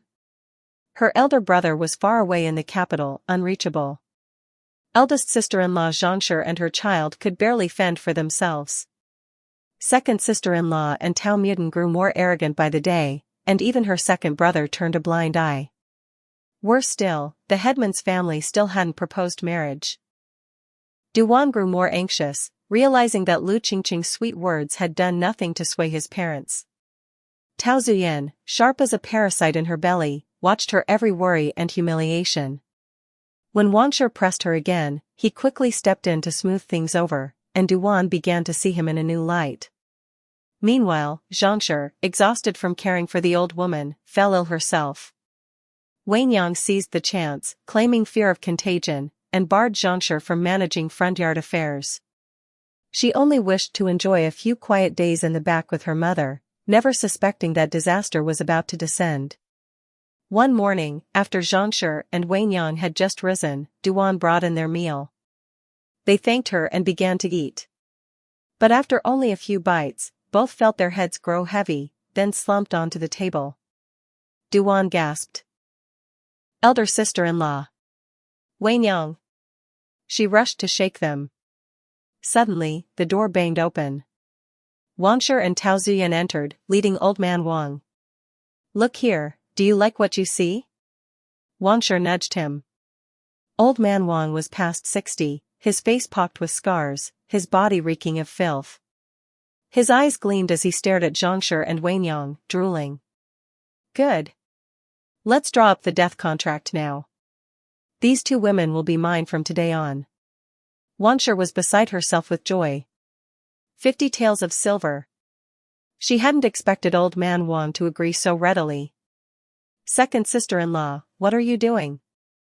Duan cried in disbelief at the scene before her. What are you doing?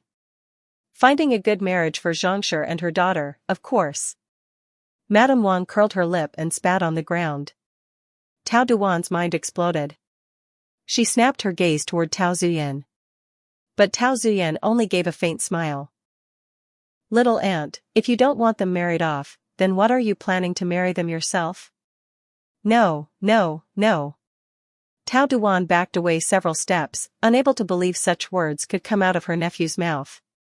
Then, all at once, she understood why Tao Zuyan had helped her out of trouble these past few days, why he had told her so early this morning to deliver food to her elder sister-in-law. So it had all been prearranged. Enough nonsense out of the way. Madame Wang shoved Tao Duan aside, pulled out a contract, and signed the deed of sale. Old man Wang nodded with satisfaction, handed over the silver, and, together with his nephew, stuffed the women into a chest and carried them away. Tao Duan's face turned deathly pale. She wanted to run after them, to call out, but fear struck her that her second sister-in-law might sell her off to old man Wang as well. Her feet felt glued to the ground. She could only cover her mouth and sob helplessly. Master, it's time for us to leave. The commotion in the house was considerable, but none of those inside knew that everything was being watched from the roof by Mu Linghao and his guard. Mu Linghao gave a slow nod. Without a word, he leapt soundlessly down, mounted his stallion, and rode quietly out of the village. Inside the chest, Wenyang was jolted about as she was carried into the Wang household. The bumps gradually roused her, though her head felt heavy and dizzy, her body weak, unaware she was locked in a box. After a while, the jolting stopped. With a loud bang, the chest was dropped to the ground, making her dizzier still, her stomach heaving as if she would vomit. She slapped at the wooden panels, suddenly realizing she was trapped inside. Then she heard a voice outside, "Careful there, don't break the women." Another man snickered. "Uncle, don't worry, I know what I'm doing. After you've had your turn, I'll have mine. How could I bear to damage them?" This was Wang's nephew, a man with crooked eyes and twisted lips, well past 40 yet still a bachelor. He and old man Wang had pooled money to purchase Zhangshi and her daughter, intending to keep them as shared wives, toys for the two of them. Their vile words reached Wenyang's ears with dreadful clarity, scenes from before her fainting flashing through her mind.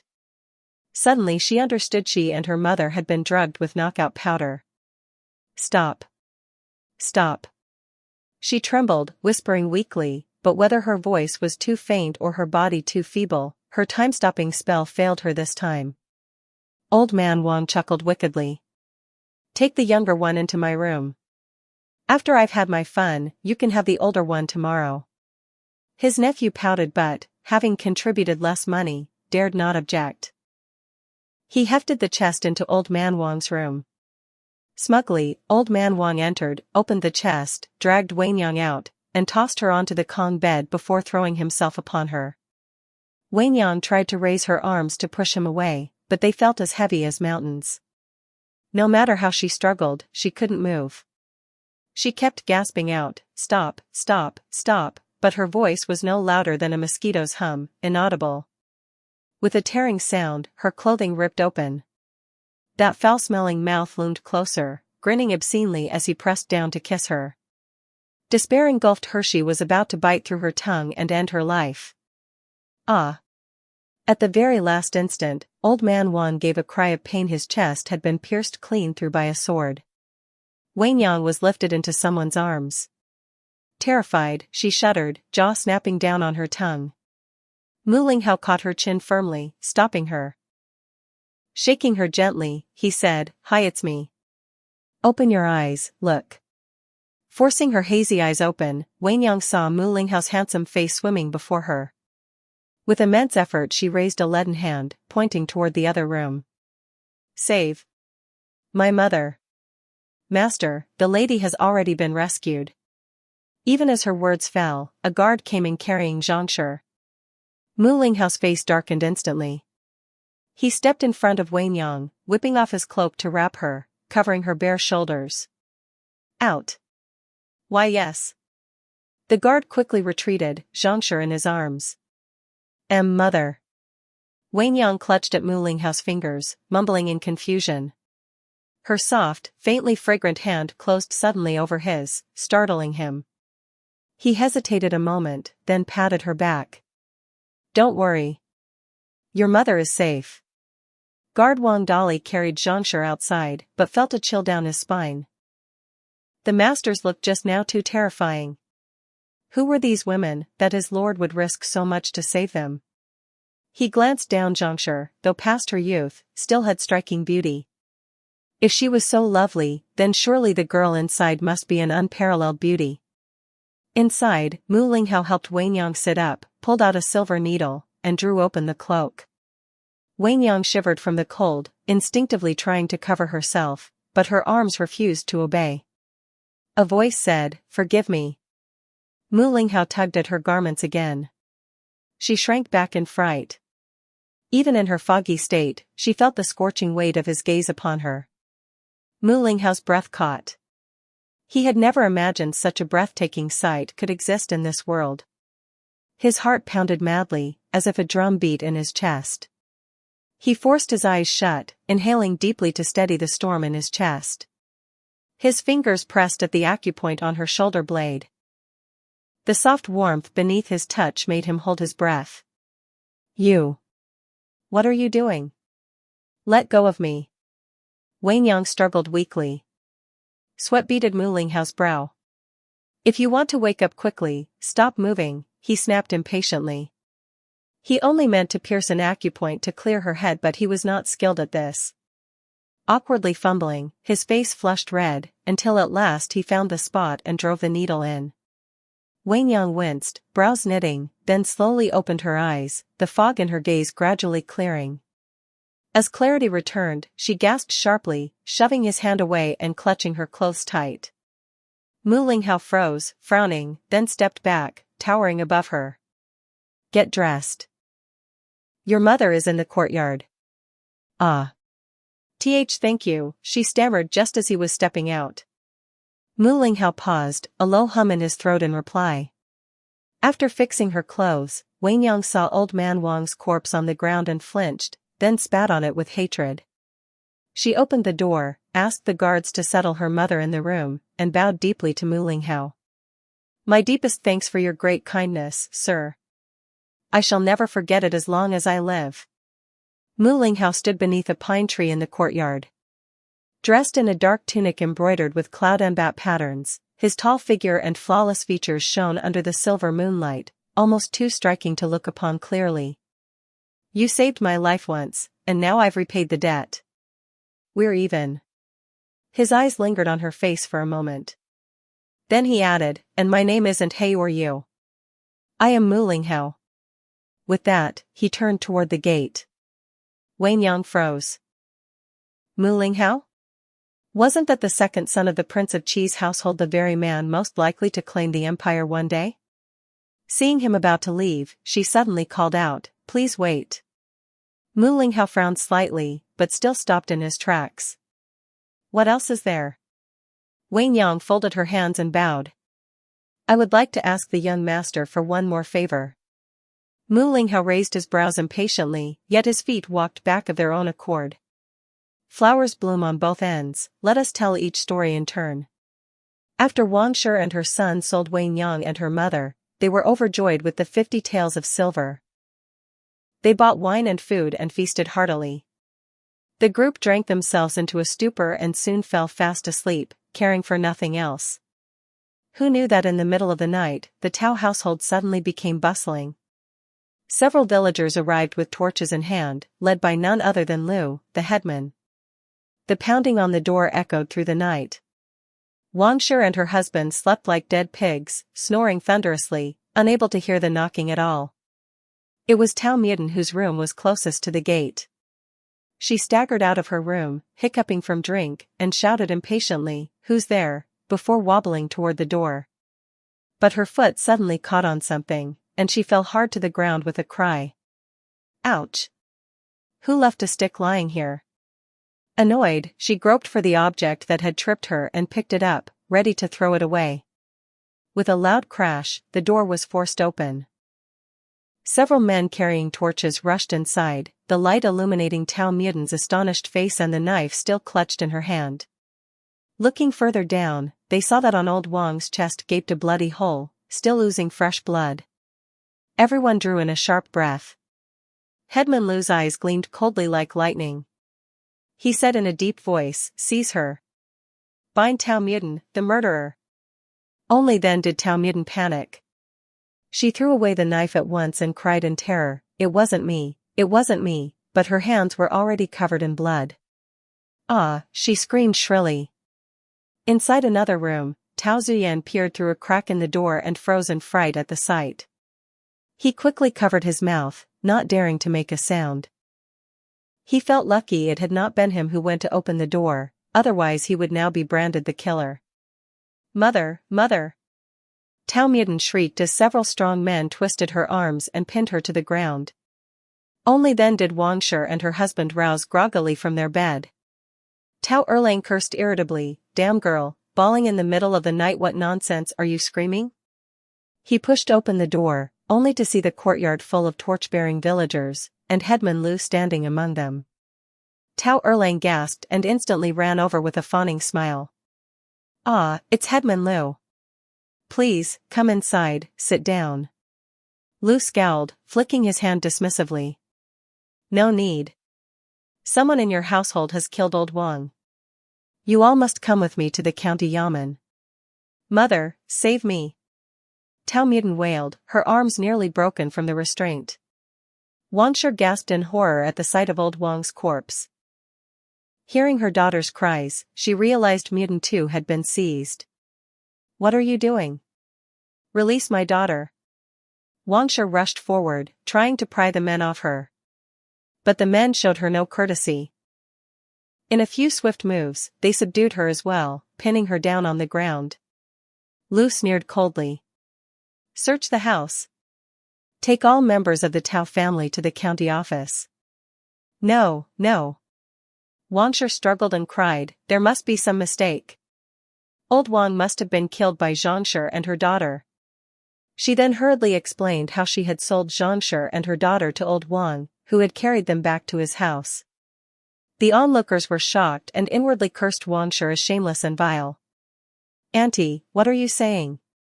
Wayne Yang's trembling voice came suddenly from outside the courtyard. She rushed in, staring at Wang Shi in disbelief. You actually sold me and my mother and now you're framing us for murder? Seeing her, Wang Shi glared like she would kill her and spat, you little wretch. You killed old Wang and now you're blaming your own kin? Are you even human? Wei Yang seemed frightened by her fury and shrank back, weeping. You lie. My mother and I spent the entire day at Auntie Nyo's house. How could we have killed old Wang? Auntie Nyo also came running in, pulling Wei Yang protectively into her arms. There, don't be afraid. She glared at Wang Shi. Look at yourself, ready to eat people alive. Let everyone here judge, who looks more like a murderer, you or Wei Yang. Then she turned to Headman Liu. Zhang and her daughter were at my house all day. Zhang was unwell and is still lying on my daughter's bed. Wei Yang only came back to inform her family so they wouldn't worry. Wang Shi was dumbstruck. How could this be? She had clearly seen old Wang carry the mother and daughter away that afternoon. How could they possibly have been at Auntie Nyo's? You. Her nostrils flared, veins bulged on her forehead. She roared, you're lying. Lies. Headman Liu frowned in thought for a moment. Bring in old Wang's nephew. A crooked-mouthed, cross-eyed man was pushed forward. Swallowing nervously, he cursed Wang Shi, you heartless wretch. You forced your own niece and sister-in-law to be sold to my uncle. My uncle was an honest man who couldn't bear such a deed. He came to demand his money back, and you killed him. Turning to the headman, he added, I saw with my own eyes when my uncle entered the Tao courtyard, I heard him scream. And Zhang's mother and daughter truly were at the Nyo household. My uncle didn't find them, so he came here to get his money back. That's not true. It's not. Wang Shi held. Her clamor gave Liu a headache, so he ordered her gagged. Then he had Tao Zuyan dragged out of hiding and readied them all to be taken to the county office. Only Tao Duan, who had gone with her grandmother to seek a doctor in town, escaped this calamity. The party marched away grandly, carrying even old Wang's corpse. Wei Yang stood in the now empty courtyard and let out a faint sigh of relief. Her head was still dizzy. Today had been far too dangerous. If even one step had gone wrong, she and her mother would have been doomed forever. Had Mu Linghao not rescued them, not helped at every turn, even if they had escaped violation, they would still have been framed as murderers. Back at old Wang's house, Wei Yang had stopped Mu Linghao and asked him to throw old Wang's body into the Tao courtyard. After doing as she said, Mu Linghao had revived old Wang's unconscious nephew and fed him a poison pill, threatening him into reporting to the headman that old Wang had died at the Tao household. Wei Yang then took her fainted mother to Auntie Nyo's house and explained their ordeal, leaving out only Mu Linghao's involvement. Auntie Nyo was furious to the point of bursting and immediately agreed to testify for Wei Yang and Zhang Shi. Master. What should we do with that crooked-mouthed fellow? A bodyguard came to report. Standing atop a small hill, Mu Linghao kept his gaze fixed without blinking on the slender figure of a young girl inside the Tao family courtyard. He did not turn his head, his voice faint, dispose of him after he leaves the county yamen. The bodyguard clasped his fists in salute. Yes. He lifted his eyelids slightly, wanting to sneak a look at what his master was staring at. Catching sight of that girl's figure, he immediately shrank his neck, lowered his head, and dared not look a second time. The next day at the county yamen trial, Wang Shi and her husband, incited by Tao Zuyan, shifted all the blame onto Tao Muden. Tao Muden was stunned. Never could she have imagined that her own kin would falsely accuse her so. Furious, she roared in the public court, rushing forward as if to tear them apart. The county magistrate would brook no such behavior. After 20 strokes of the rod, he sentenced her to immediate execution. As for Wang Shi, her husband, and Tao Zuyan, they were sentenced to half a month in prison. Upon hearing the news, Wei Yang could not help clapping her hands in delight. In her past life, these who had bullied and humiliated her were finally receiving some retribution. She carried gifts once more to the Lu village head's home, weeping as she told how the Tao family treated her, her mother, and brother as less than human, even plotting to secretly sell them off. Then she produced the divorce paper Tao Daolong had written her mother years ago, demanding separation and the right to establish their own household. The Lu family felt deep pity for Wei Yang and her mother's plight. They explained the matter to the villagers, who all voiced their support. Thus, village head Lu had the household registration of Zhangshi and her children separated, granting them independence. He even sold the small courtyard where gold had been buried to Wenyang at a half-buy, half-gift price. When Zhangshi learned of all this, she was astonished. In her heart, marrying Tao Dalong meant being a member of the Tao family for life. How could one establish a separate household? Wenyang had no choice but to tell her about nearly being violated by old man Wang. Zhangshi gaped in terror, hugging Wenyang as she wept bitterly, cursing herself for being useless and causing her daughter to suffer so much hardship with her. From then on, she abandoned all hope in the Tao family. She followed her daughter and moved into the newly acquired courtyard. From the outside, the place looked dilapidated, but the doors and windows inside were intact, and there was some simple furniture. Mother and daughter carried their bedding over and began cleaning. Madame Niu and her daughter Erniu also came to help. After a whole afternoon of work, before dusk fell, the house finally took on a homely look. Madame Niu looked around with a smile of relief. At last, you've left the Tao family and have a home of your own. No longer will you have to endure their filthy bullying. Wiping away tears, Zhangshi lamented that it was her own uselessness that made her son and daughter suffer. Only after Madame Niu and Wenyang comforted her did she stop crying. That night, once her mother was asleep, Wenyang dressed and went to the backyard. Seeing the dry well there, her eyes lit up. She picked up a stone and dropped it down. A loud clang echoed back, so the well wasn't deep. She brought out a rope she had long prepared, tied one end to a tree trunk, and lowered herself down. As soon as her feet touched bottom, she kicked against something. Quickly stooping, she picked it up. It was a small casket. Inside lay more than 20 taels of gold. Wenyang's heart trembled.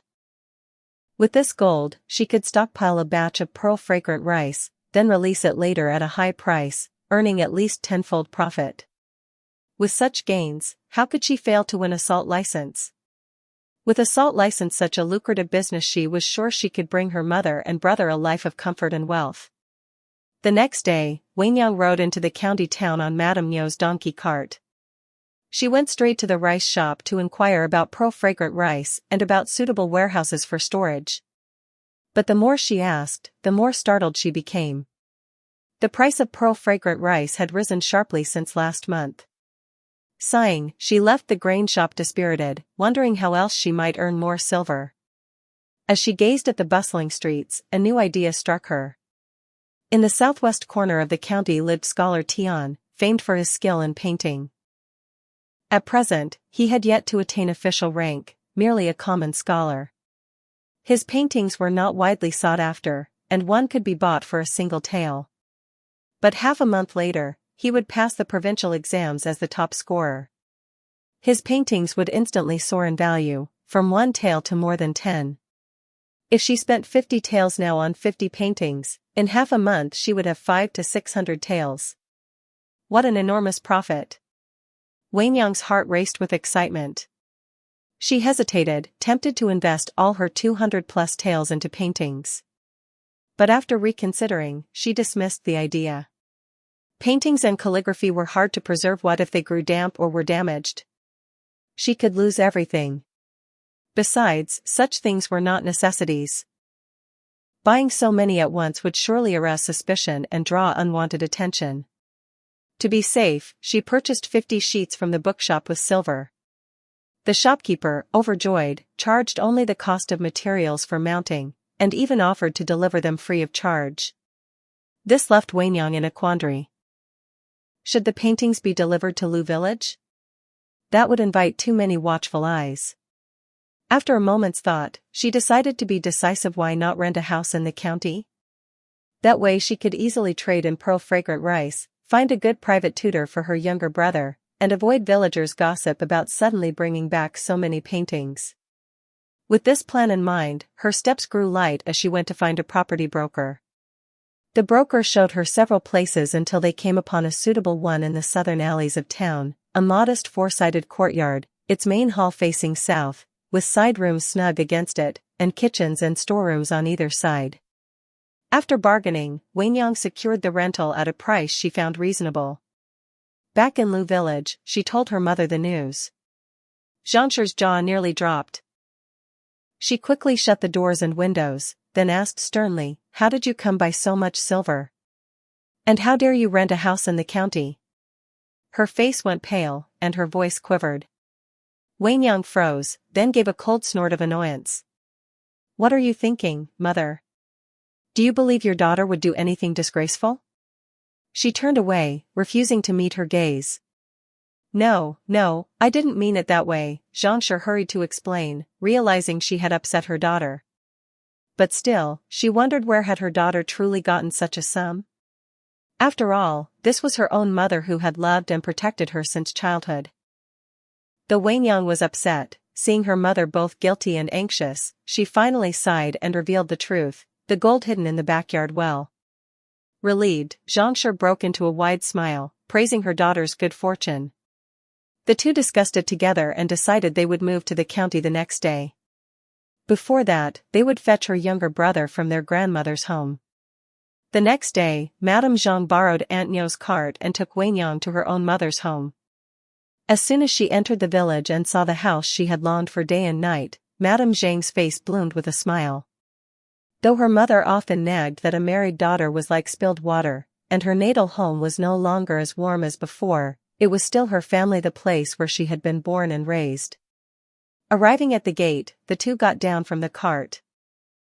Just as they tied up the donkey, they heard grandmother's voice shouting inside, "Tao boy, you're only a guest at your grandmother's house, how can you fight with my elder grandson for things?" Wanyang frowned slightly. Grandmother had always considered her grandson from the daughter's side as an outsider. No doubt her younger brother had suffered plenty of grievances during this period. "No, grandfather gave it to me." Little brother Tao Zhuxuan clutched the wooden sword in his hands, his small mouth pouting with grievance. Hearing her son talking back, Madame Zhang grew anxious and reached to push open the door. Wanyang shook her head, stopping her mother. "Who says it's yours? Grandfather clearly made this wooden sword for me. You're a Tao, not a Zhang. Why should you eat and live in my house, and still play with the wooden sword grandfather made?" Zhang Taizhu shouted rudely. He had long disliked this little cousin. Why should grandfather only dote on him whenever he came, and not on his own grandson?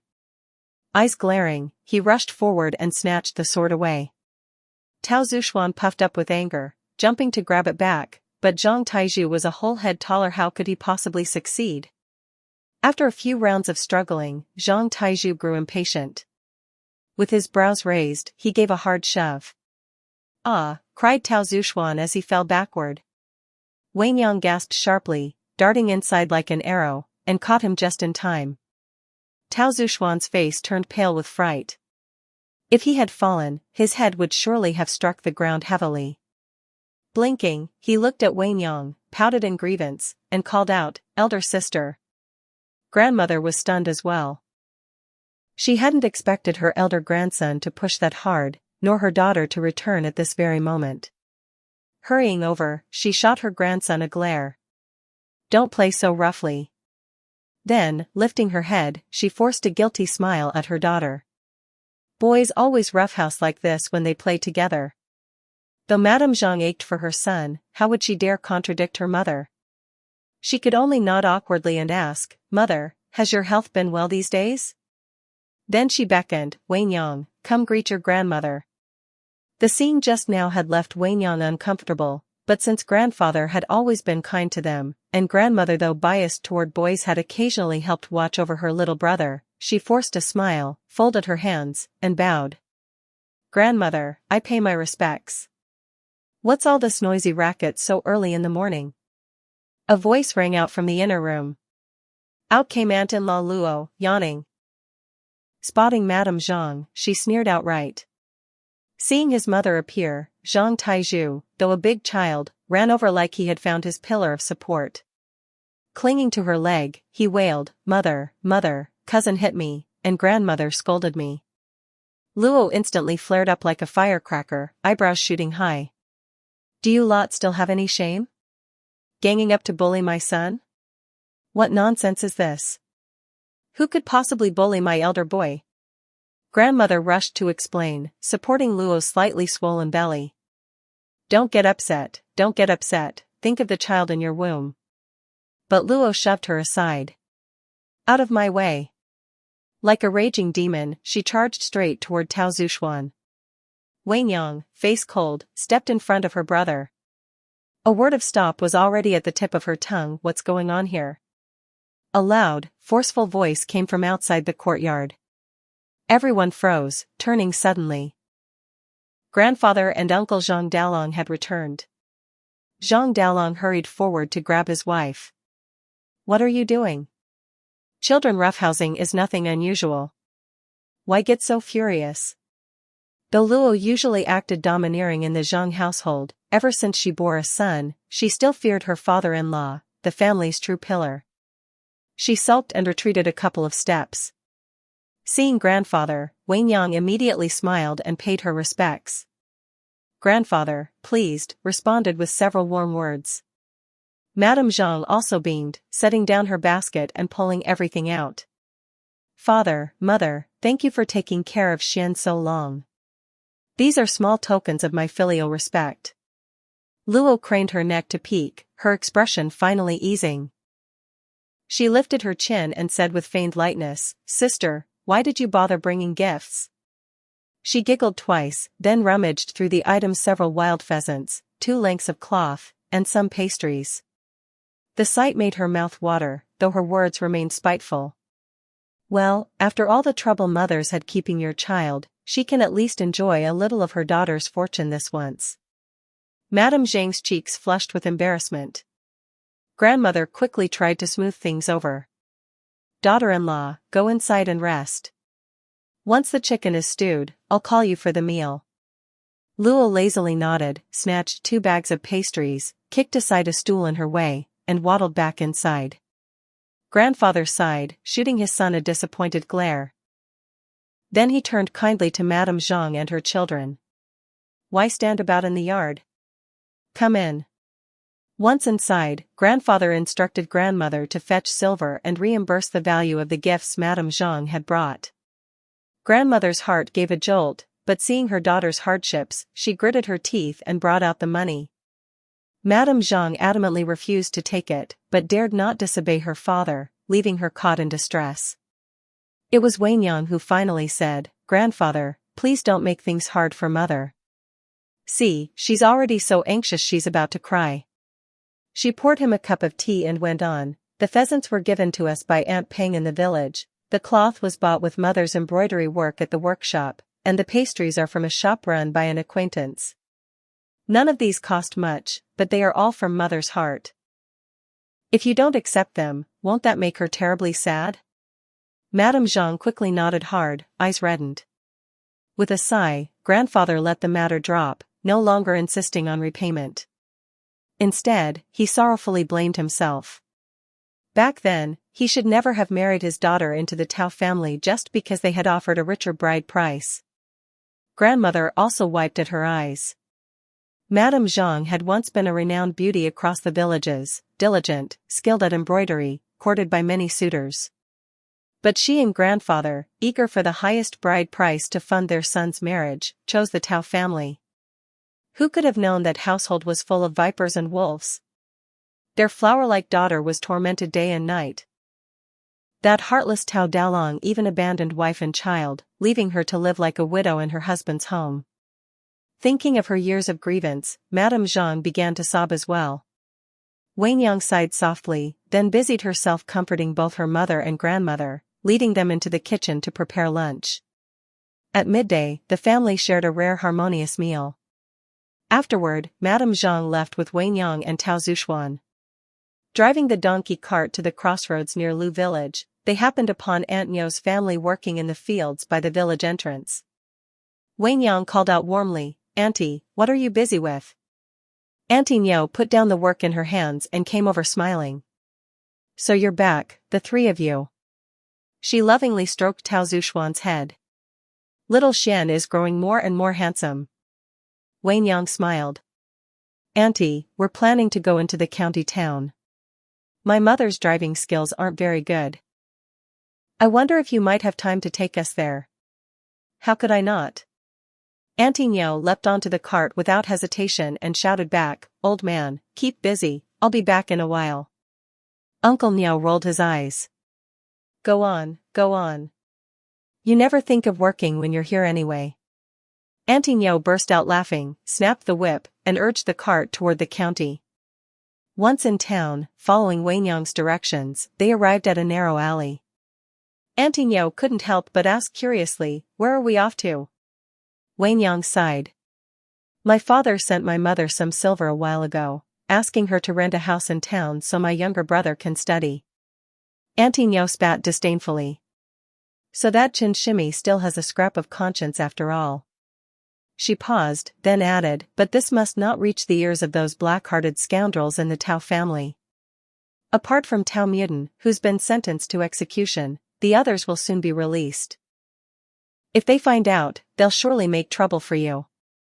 Wanyang shivered at her words, sniffled, and lowered her head. That pitiful look made Auntie Nyo's heart ache. She raised her voice and cursed the Tao family all over again. When they arrived at the small courtyard, Auntie Nyo halted the cart while Wanyang opened the gate. Once inside, Tao Zuxuan exclaimed in delight, "Wow, this courtyard is wonderful. Sister, I love it here. We won't have to live with grandmother and the others anymore?"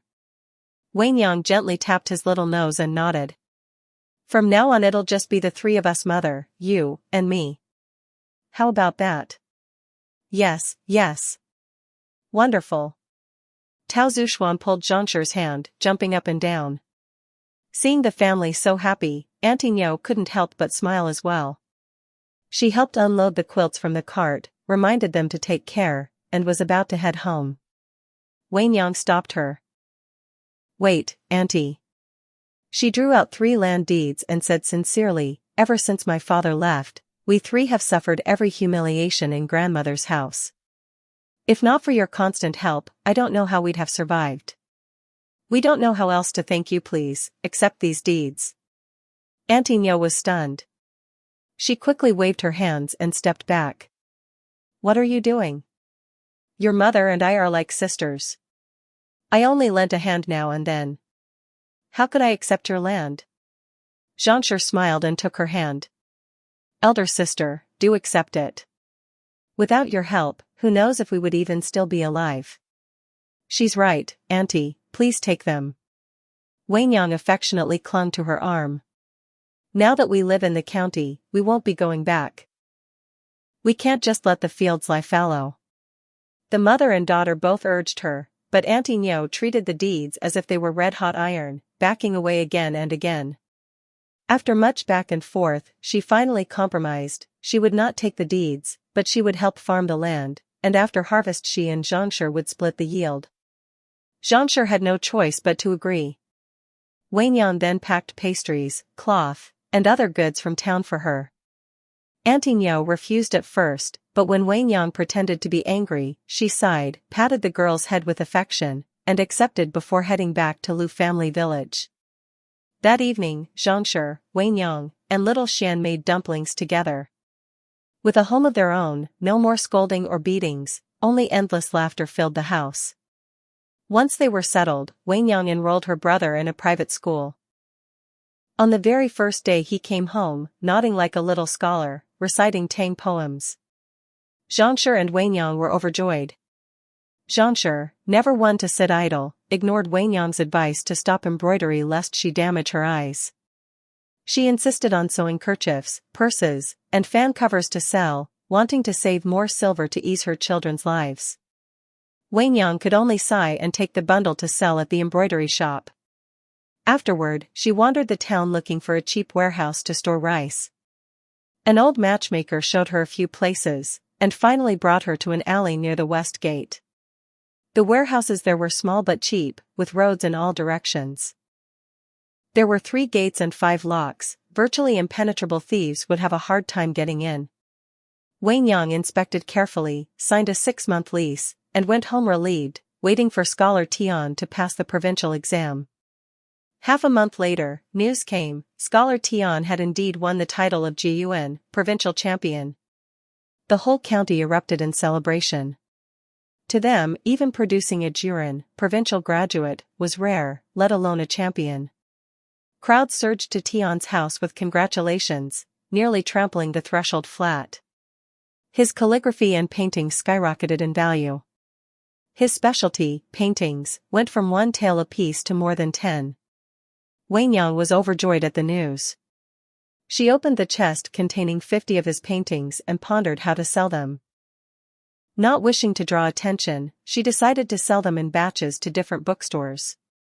5 days later, all the paintings were sold. Back home, she locked the doors and windows and began counting silver. The more she counted, the more thrilled she became. She had never dreamed that in such a short time she would hold 700 or 800 taels of silver, enough to buy 5 entire Liu family villages. Her hands trembled as she touched the shining silver. With this wealth, the 3 of them would no longer be rootless or helpless in this world. On the long road ahead, she would use this silver to earn even more, becoming a solid shield for her mother and younger brother, never again letting them suffer any grievance. She took out 200 taels, went to the western grain shop, bargained, and bought a load of pearl-scented rice, having it carted to her warehouse. Looking at the growing pile of fragrant rice, she smiled with relief. Her days of running herself ragged around town had not been in vain. Rubbing her sore legs, she decided to buy a carriage. The horse market was held in the northwest of town, and today happened to be market day. Arriving there, she immediately took a liking to a colt. The price wasn't high, she paid without hesitation. Leading the horse, she was about to buy a small cart as well when a sudden commotion broke out. "That horse has gone mad. Run! Run! Oh no, that young lady, get up!" Wenyang turned at the shouting. A horse had gone wild, charging through the street. A young girl sat frozen in terror on the ground, staring as the beast thundered toward her. The onlookers gasped, holding their breath that any moment the horse's hoof could send her flying. Suddenly, a figure dashed forward, shouting "Stop," and in that instant, everything seemed to freeze. Wenyang rushed to drag the girl back.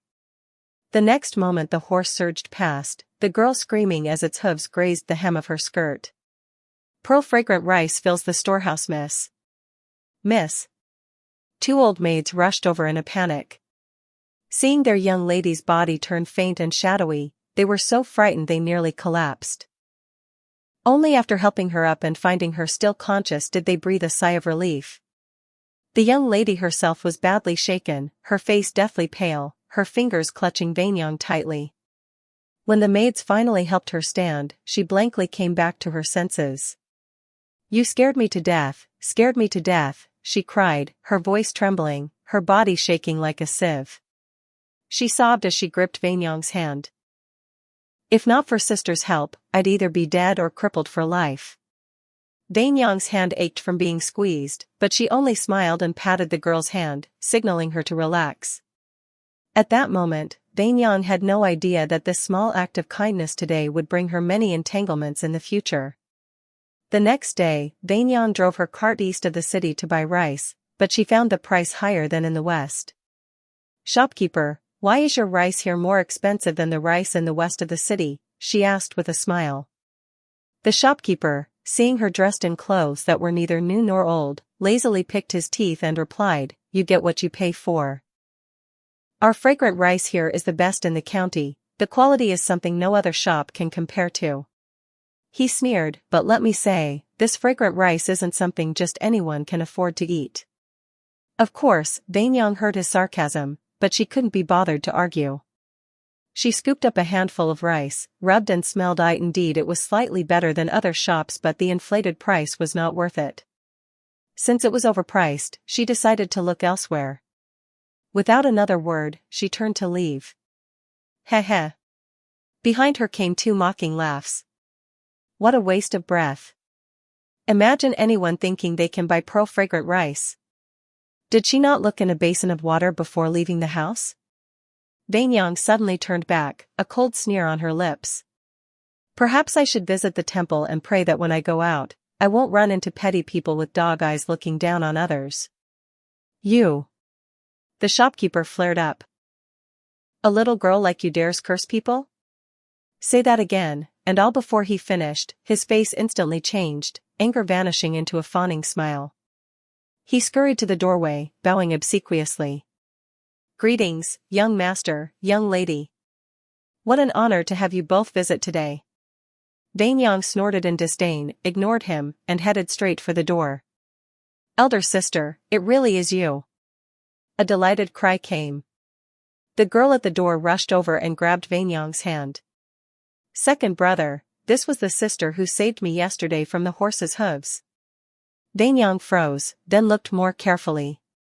Indeed, this was the very girl from yesterday's marketplace who had trembled in terror. Her name was Cui Yenran, daughter of Cui the wealthiest, the richest man in the county. And this rice shop was none other than Cui family property. Her elder brother, Cui Jinghe, hearing his sister's words, turned to look at Vanyang. That one glance stunned him.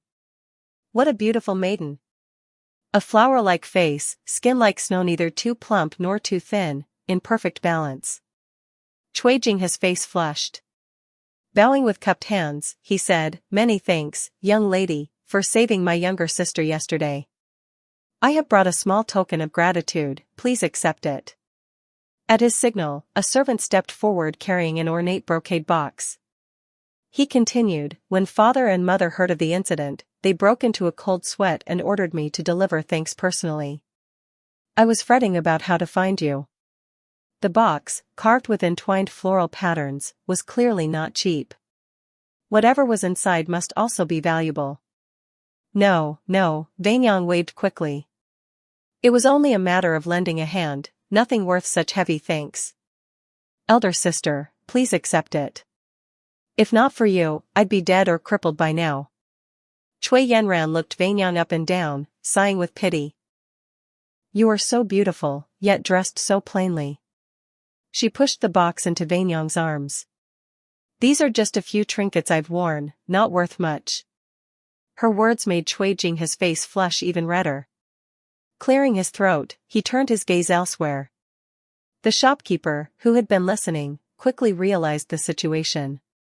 Rushing forward with a bow, he said, "This lowly one was blind just now, not realizing you had saved our young lady. Of course, the fragrant rice will be sold to you at the price you asked." Vanyang marveled at how swiftly petty people could change faces. But since she could now buy fragrant rice at market price, why not take advantage? She returned the brocade box to Cui Yenran. "Since you call me elder sister, I'll call you younger sister. But I truly cannot accept this box. If the rice can be sold at market price, I am already most grateful." Seeing her firm refusal, the Cui siblings no longer pressed the matter, but instructed the shopkeeper to prepare the best rice for her. At parting, Cui Yenran held Vanyang's hand reluctantly. "Where do you live, elder sister? May I visit you someday?" Vanyang gave her address before finally boarding her cart. She then bought fragrant rice in batches from several shops. Within days, the rice was delivered and the storehouse piled high. Relieved, she finally let down the weight in her heart. Now all that remained was to wait for the drought, when the price of fragrant rice would rise several-fold, perhaps tenfold. With her rice hoarding complete, Vanyang, having free time, began learning embroidery from Madame Zhang. Watching her own stitches gradually form lifelike patterns gave her a sense of accomplishment. One day, Madame Zhang entered carrying a tray. Seeing her daughter serenely embroidering by the window, she beamed with joy. "My child, this is how a girl ought to be. Don't always be running about outside. You're grown now, it's time to think about marriage." Marriage? The word made Vanyang's scalp prickle. In this life, she could not endure again the fate of marrying a husband, circling around him and a mother-in-law all day, constantly fearing whether he would favor the wife and cast aside the concubine, or even demote the wife to concubine. Thinking of the bitter suffering she endured in her past life, her brows knit tightly. "I will not marry," Vanyang blurted out. Madame Zhang thought she was simply shy. Affectionately patting her shoulder, she said, "Nonsense. What girl grows up and doesn't marry? Your aunt came yesterday, saying her nephew has passed the scholar's exam, upright in appearance, very suitable for you. how did Aunt know where we live? Wei Nyang's face darkened, cutting her off. I informed your grandfather, Madame Zhang replied. We had to let your mother's family know where we've settled. Telling grandfather is one thing, but how did Aunt know? Wei Nyang pressed her forehead in frustration. My child, your aunt may be a bit talkative, but she's not malicious. Now that we've separated from your father's household, if we don't keep contact with your mother's family, won't we truly be left as orphans and widows? In the future, if trouble comes, who will we rely on? Madame Zhang reasoned on. Wei Nyang knew it was pointless to argue further with her mother, and she didn't want to quarrel. She waved her hand wearily. Fine, tell them if you must. But let Aunt visit less often. If she brings Iron Pillar next time, he'll bully little Xian again. Madame Zhang too disliked seeing her son bullied. After a moment's thought, she silently nodded. Wei Nyang returned to her own room, gulped down a cup of water, but still couldn't suppress the stifled anger in her chest. She patted her chest to calm herself and consoled herself that her maternal aunt's family lived far away, so her aunt wouldn't come often. But she still underestimated human greed. A few days later, her aunt brought along her nephew to visit. Bang, bang, bang, the front gate was pounded loudly, and her aunt shouted from outside the courtyard, Open up! Open the door! Coming, coming! Zhangshi, hearing her aunt's voice, rushed out and pulled open the gate latch. Her aunt barged in, looked around the courtyard, and then said smugly, Well, what do you think? Isn't this place nice? Soon, all of this will be yours. The young man who followed her in also looked around with greedy eyes. He curled his lip and muttered, Aunt, no matter how nice this yard is, I don't want to marry some ignorant peasant woman. He flicked his eyes disdainfully toward Zhangshi, then added unhappily, Besides, aren't her family members still living here too? His aunt gave him a light slap. Stupid child, if you marry Wei Nyang, won't everything here become yours? As for her family, of course they won't stay here anymore. They can just move back to Lu village.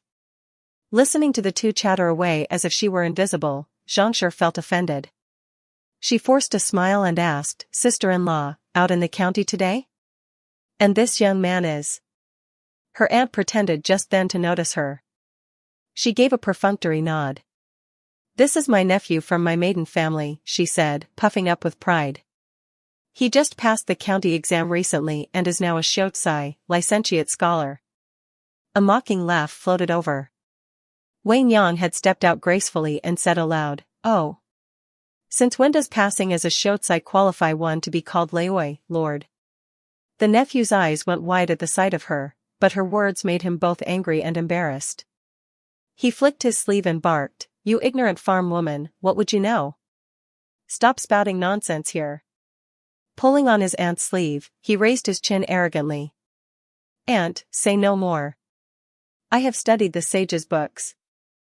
I will never marry some ignorant peasant woman. With that, he turned to storm out. His aunt quickly grabbed him back. What are you so hasty for? If you don't want her as your wife, then just take her as a concubine. Even if only for the sake of this courtyard in the county, you can't just throw this chance away. She spoke as if no one else was present, treating Zhangshi and Wei Nyang like puppets. But even a clay figurine has 3 parts temper.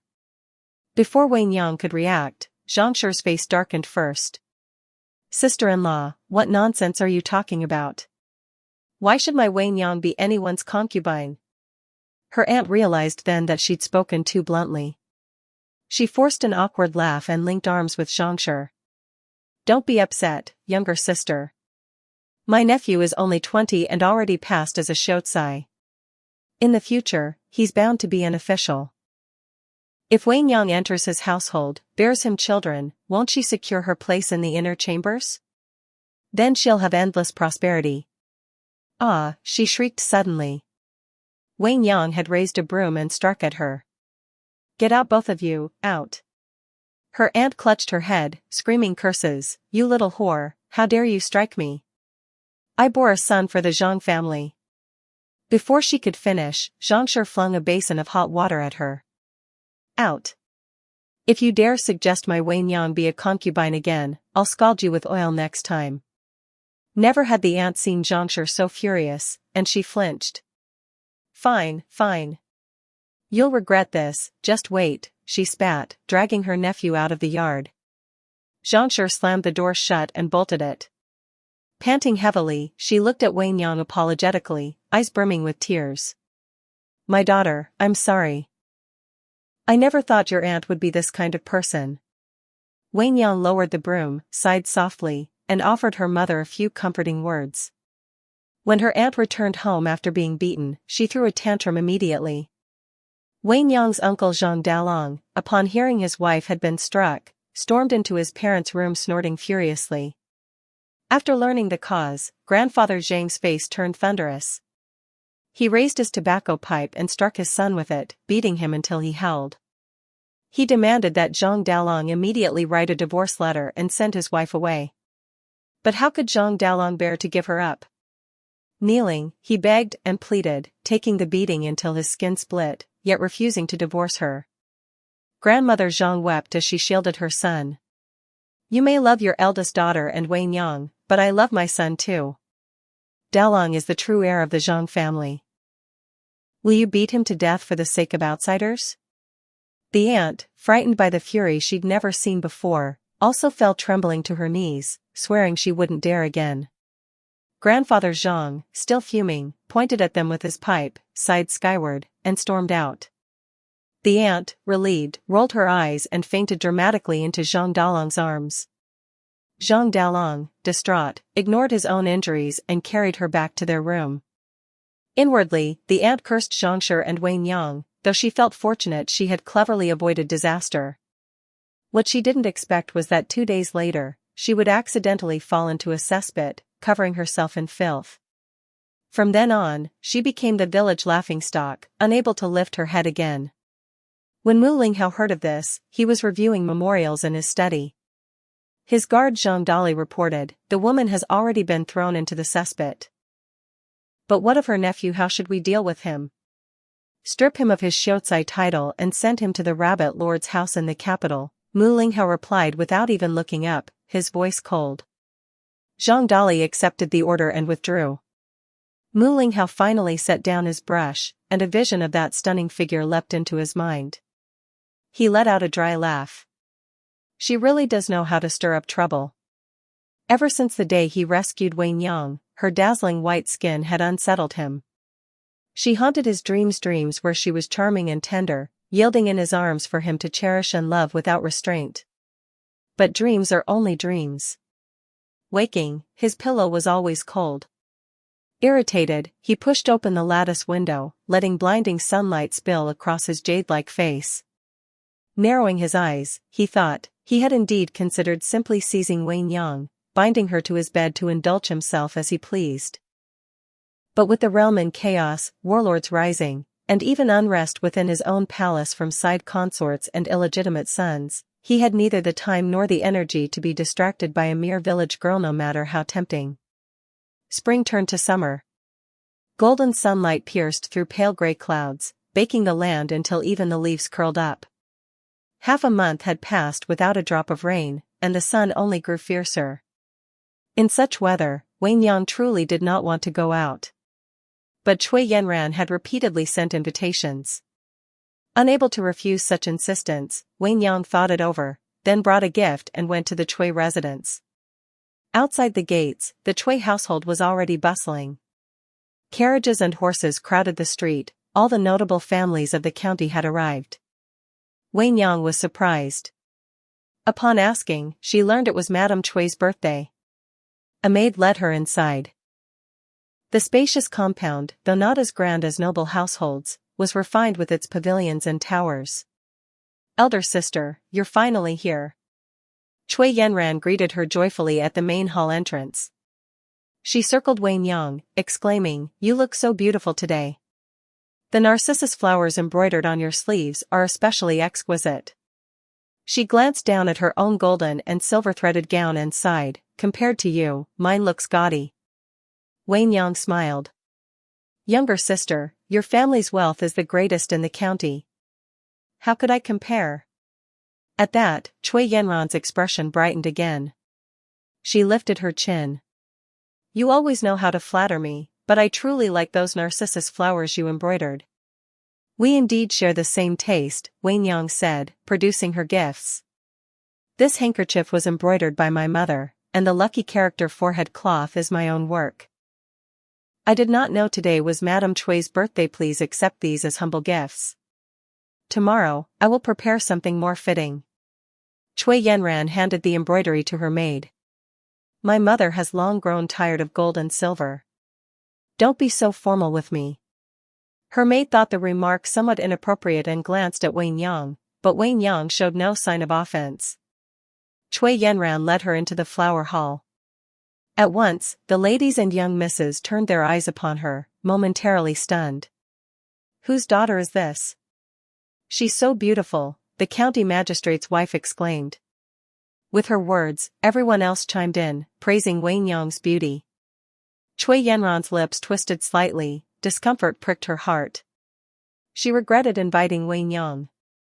Loosening Wang Yang's hand, she presented the embroidery to Madame Cui.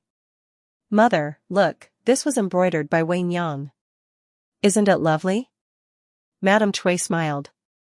Truly lifelike. Of course. Wang Yang's embroideries always sell at a high price at the embroidery workshop, Cui Yanran added quickly. Wang Yang sneered inwardly. Cui Yanran had no ill intentions, and was usually lively and warm, but her heart was far too petty. Indeed, after that remark, the ladies lost interest in the embroidery. Faces turned away, and they changed the topic. Left aside, Wang Yang was unbothered. She sipped tea leisurely. Soon, a stage was set in the garden. The maids invited the ladies to watch the play. Wang Yang left the hall, asking someone to tell Cui Yanran she must go home due to urgent matters, and would bring a birthday gift tomorrow.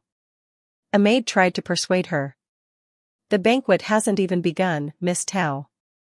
Please stay. She sent someone to fetch Cui Yanran. When Cui Yanran came, she looked puzzled. Why leave now? The banquet has not yet started, and my mother invited a troupe from the prefecture. Such famous performers never sing in our county. Wang Yang smiled faintly. I appreciate your thoughtfulness, but I must return home to finish my embroidery. The deadline I promised the workshop is near, and I cannot delay. Cui Yanran flushed and laughed awkwardly. Unable to insist, she instructed her maid to escort Wang Yang out. At the second gate, just as they turned the corner, someone bumped into them. The manservant burst out, cursing. Blind fool! How dare you bump into my young master? The maid dropped to her knees, trembling. Forgive us, young Master Su, forgive us.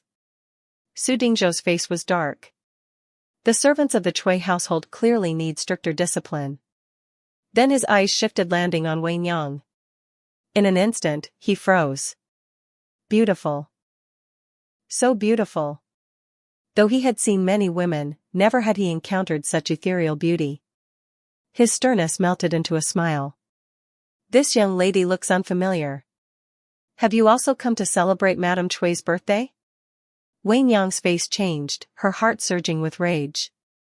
She had never expected to meet here her husband from her previous life. The beast who demoted her from wife to concubine, sold her like a prostitute, and caused her and her mother to die miserably. Her fists clenched, nails digging into her palms, leaving bloody crescents. At this moment, she longed to use her time-freezing technique, seize a knife, and carve him to pieces. But this beast was the prefect's illegitimate son. Killing him outright would bring endless trouble upon her. In a heartbeat, countless thoughts flashed through her mind. Her gaze shifted to a nearby well. A smile touched her lips. She whispered, "Stop." Time froze. Wang Yang shoved Su Dingzhou to the well's edge and gave a hard push. With a loud crash, he fell in. She stepped aside. Su Dingzhou's scream rang out, "Help! Help!" His servant realized what had happened, his face turning pale as he shouted for help. Soon, people gathered, hauling Su Dingzhou up. He had swallowed a great deal of water and nearly drowned. His eyes rolled back, but with a physician present pounding his chest, pressing his stomach, he vomited up much water. Cough. Su Dingzhou gasped back to life. The Chui men, hearing of the accident, rushed over, carefully moving Su Dingzhou to a guest chamber. As the prefect's son, though illegitimate, he was not someone a merchant household could afford to offend. Master Chui wore a grim face as he interrogated the servants, but no one could say how it had happened. Su Dingzhou lay weak upon the bed, head buzzing. He could not comprehend how he had fallen into the well. His memory of that moment was a complete blank. He spat in frustration, his eyes chilling. He could not recall the fall, but he remembered clearly, just after speaking with that stunning woman, this disaster had struck and then she had vanished. Could that really be just coincidence? Meanwhile, Wang Yang, having punished Su Dingzhou, was in excellent spirits. She wanted to treat her mother and younger brother at the restaurant. Her brother cheered, clapping his hands. Wonderful. Elder sister, you're the best. But Zhangshi worried over money and refused, urging Wang Yang to take only her younger siblings. Wang Yang and Tao Zhuxuan would not agree. After much persuasion, they finally brought Zhangshi along. She gasped at the menu prices, pained at every coin, but seeing her children so happy, she sighed and smiled. The family laughed together, unaware that a pair of eyes watched them from the shadows. Venomous and hateful, that gaze clung to them like a serpent, sending chills down the spine. After leaving the restaurant, Wang Yang took her mother and younger brother shopping everywhere, buying all kinds of pastries and silk until they filled an entire cart. A short while later, the cart stopped again in front of a pharmacy. Wang Yang and her younger brother pulled Madame Zhang inside. The physician took her pulse and said that Madame Zhang's health had indeed been badly weakened in earlier years, but with careful nourishment it shouldn't be a big problem. He prescribed a tonic to strengthen her body.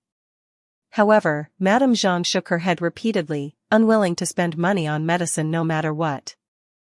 Seeing she could not persuade her, Wang Yang had no choice but to drop the matter, planning to come back alone the next day. Leaving the pharmacy, Madame Zhang kept muttering that Wang Yang had spent far too much silver today and told her to be frugal in the future. Wang Yang held her arm, helping her into the cart. I know. Then she turned to her younger brother, pouting, with mother as the money box keeper, the two of us are in for hard days. Tao Zhuxuan stifled a laugh, and Madame Zhang pretended to scold, raising her hand and tapping her lightly. Elder sister-in-law. Just as the family was laughing together, a voice suddenly came. Madame Zhang lifted the curtain and looked out, only to see Tao Duan standing by the cart. She hadn't seen her in days, and the girl had grown shockingly thin. Ah, Duan, how have you become like this? Madame Zhang was startled. Wang Yang's smile faded. She glanced at Tao Duan once and then turned her face away. No longer carrying the radiant spirit she once had, Tao Duan's complexion was ashen. She wore a patched, oversized robe that made her appear even more frail and skeletal. When Madame Zhang noticed the little white flower in Duan's hair, she gasped and jumped down from the cart. Who are you in mourning for? Tao Duan touched the white flower at her temple and said with a trembling voice, Sister-in-law, mother passed away last month. As she spoke, tears welled up in her eyes. Though her mother had done many wrongs, she had always doted on her youngest daughter. Now that she was gone, Duan was no longer the cherished late-born child. How could it be so sudden? Madame Zhang also wiped her tears. Although her mother-in-law had treated her poorly, from the moment she married into the Tao family she had resolved to serve her mother-in-law dutifully, just as she would her own mother. Where is mother's grave? I will take Wang Yang and Xianer to bow before her. Madame Zhang wept. Duan quickly wiped her tears, drew a deep breath, and said solemnly, Sister-in-law, I came today to tell you this: no matter who tries to bring you to pay respects to mother, do not go. Madame Zhang was bewildered. Why is that? You mean we should be wary of Aunt Wang's family? Wang Yang interjected.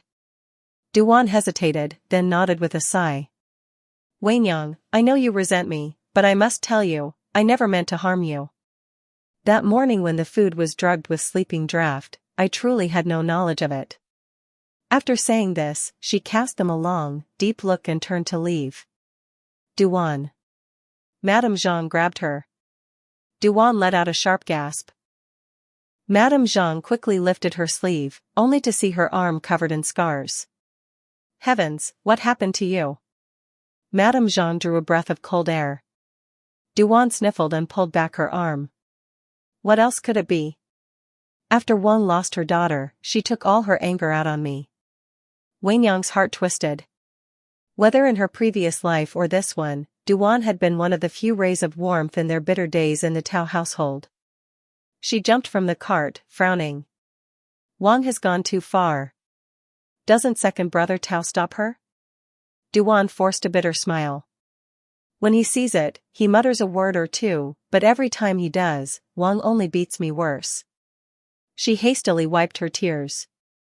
It's getting late, I have to hurry back and cook. Sister-in-law, what I told you, you must remember it. But Madame Jean could not bear to let her leave. She had raised this little sister-in-law almost like her own daughter. How could she send her back to suffer? Duan, don't go back. As long as I have a bite of food, you won't go hungry. Madame Jean choked with tears. No, no. Duan shook her head, biting her lip in shame. That day, though I didn't know about the drugged meal, I still didn't dare stop Wang from selling you all off. I know I failed you. How can I have the face to let you take me in again? With that, she dropped to her knees in a formal bow, wiped her tears, and turned away. The wind picked up, inflating her loose clothes. Her thin body swayed inside them like a stick struggling to stay upright. Wenyang felt miserable, torn over whether to call her back. But while she hesitated, Duan had already vanished at the street corner. From then on, knowing Duan was suffering, Madame Jean grew listless and gloomy.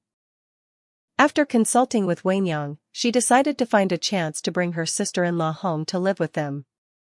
But only a little over 10 days later, shocking news arrived: Tao Duan had taken her own life. Madame Jean was struck as if by a thunderbolt. After a brief daze, she broke down, wailing. Wenyang had never imagined that in this life, her aunt would come to such an end. Auntie, why did my aunt choose such a path?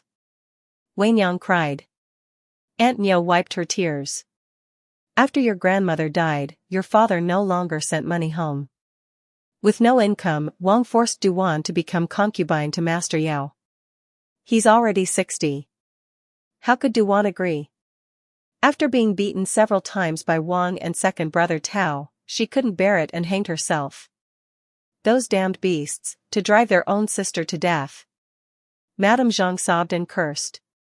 Aunt Nyo sighed deeply. Duan will be buried tomorrow. You must not go back. Those black-hearted ones in the Tao family are probably going mad and itching to drag you down with them. Hearing this, Madame Jean opened her mouth, then lowered her head and wiped away more tears. The next day, Wenyang had to deliver rent to the landlord. Before leaving, she saw her mother restless and knew she wanted to attend Duan's funeral. Wenyang sighed. Mother, you want to see Aunt off, and I do too. But Aunt Nyo was right: if we go today, we'll stand out too much. Better to go another time. Madame Jean was silent, then nodded. Wenyang delivered the rent, checked on the storeroom of fragrant rice, and then went to a bookstore to buy a new set of brush, ink, paper, and inkstone. Returning home, she pushed open the gate, calling out, Shanner, look what your sister bought you, Shanner. Her words choked in her throat as her expression changed abruptly. Standing in the courtyard was none other than Song Ziyuan. Where are my mother and brother? Wenyang bristled like a startled cat, her brows shooting up. Second sister, you've been well, I trust? Tao Ziyuan wore a faded long robe, his hair no longer neatly combed as before. He looked around the little courtyard and gave a thumbs up. Second sister truly is capable. In so short a time, you've managed to get yourself a place like this in town. Wenyang ignored his empty words. Her fists clenched tight, her whole body tense like a bowstring drawn to its limit. Where are my mother and brother? Tao Zuyan laughed heartily. What are you afraid of? I merely invited aunt and brother Xian over as guests. Did you do something guilty that makes you this nervous? Wei Nyang's chest felt like it was pounding with a drum. She was so anxious but dared not show too much fear. Her mind turned rapidly, deciding she should first use the timed spell to take Tao Zuyan down, then force out the whereabouts of her mother and brother. Don't think of using any sorcery again, Tao Zuyan suddenly said, as if he could see right through her thoughts. Though he didn't know exactly what strange skills Wei Nyang possessed now, from what Wangshi had said about the past, he knew this girl was far from ordinary. If I so much as suffer the slightest harm, Zhangshi will immediately lose a hand. Tao Zuyan said calmly. You dare? Wei Nyang gritted her teeth. Dare or not, I only want silver. My mother hates you so much she wants to eat your flesh. She said if I don't return within half an hour, she will chop off one of Zhangshi's hands. Wei Nyang trembled all over with rage. Forcing herself to calm down, she took a deep breath and said, What exactly do you want? I already said, I only want silver. 3 days from now, at the hour of Su, bring 1,000 taels of silver to the woods outside the city. Once I see the money, I will naturally release Zhangshi, Tao Zuyan said coldly. 1,000 taels? How could I possibly have that much silver? The veins on Tao Zuyan's forehead bulged, his eyes glaring as he roared, I don't care. If I don't see the silver, then prepare to collect Zhangshi's corpse. With that, he swaggered out of the courtyard. Fear and unease surged through Wei Nyang's heart. Her mind went blank, her legs trembling, yet she could only watch helplessly as Tao Zuyan arrogantly left. What to do? What to do? Her mother and younger brother were her only ties in this world, they absolutely must not come to harm. But she didn't have 1,000 taels of silver. Even if she sold all the fragrant rice, it still wouldn't be enough. Moreover, now that Tao Muden was dead, Wangshi hated their family of 3 to the bone. Even if she handed over the silver, they wouldn't keep their word and let her mother and brother go. Wei Nyang's thoughts were in chaos, unable to find a way out. She suddenly bit the tip of her tongue hard. The sharp pain jolted her, and she suddenly thought of one person, the second legitimate son of Prince Chi's household, Mu Linghao. She didn't know why he came to mind at this moment, but he did. Although Yuzhou Prefecture was not yet under Prince Chi's control, very soon his forces would attack the county and annex the entire prefecture. If she went now with valuable intelligence to see Mu Linghao, and demanded he save her mother and brother in exchange, it might not be impossible. Thinking this way steadied her heart a little. She carefully recalled the battles of Yuzhou in her past life. All of a sudden, Wei Nyang's eyes lit up. She hurried out the door, drove a cart to a bookstore. This was precisely where Prince Chi's forces had planted their spy in the county. Zhang Dali, the bodyguard secretly stationed outside her home by Prince Chi's household, was stunned. He never imagined Wei Nyang would come here. In truth, he had seen Wangshi, under Tao Duan's name, trick Zhangshi and her son away. He had hesitated but ultimately didn't intervene. His orders were only to protect Wei Nyang in secret. Wei Nyang rushed into the bookstore, demanding to speak with the owner alone. The owner was puzzled but still invited her into the flower hall. I don't know what business the young lady has. I want to see Mu Linghao, Wei Nyang suddenly said. The owner sucked in a sharp breath, his heart leaping into his throat, though he dared not reveal it on his face. What? Who did you say you wanted to see? I don't know anyone by that name. Wei Nyang knew he wouldn't easily admit to being connected with Prince Chi, and she grew anxious, wondering how to convince him. Just then, a voice rang out, I'll take the young lady. The one who entered was none other than Zhang Dali, the very guard who had saved her mother before. Wei Nyang was stunned for a moment before recognizing him. The bookstore owner was shocked too. If the Lord's personal guard said this, who exactly was this girl? Ahem.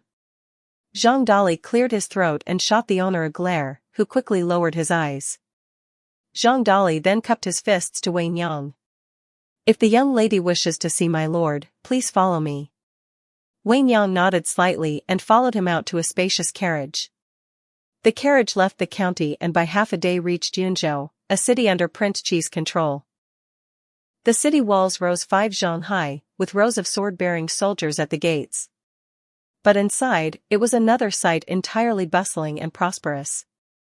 With the governor's office at the center, rows of red brick, green-tiled houses sprawled outward. Tea-houses, taverns, and workshops were lively everywhere. Wang Yang peeked out the carriage window, unable to help but marvel indeed. Under Prince Qi's rule, the land looked like a flourishing age. The carriage drove to the governor's residence. Wang Yang followed Zhang Dali without obstruction, straight into the main courtyard study. Zhang Dali went in to report, and in just a moment, Wang Yang was invited inside. In the study, Mu Linghao sat on a grand chair behind a desk. His head was bent over documents, brows furrowed slightly at something he read. Only after pondering a moment did he lift his brush to write.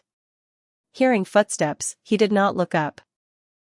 He only asked, "What business brings you here?" His tone was steady, neither high nor low, yet carried the natural authority of one long accustomed to command. Wang Yang wasn't sure if it was because she now needed his help, or because they hadn't seen each other in some time, but she felt the youthful air around him was gone, replaced by even greater majesty.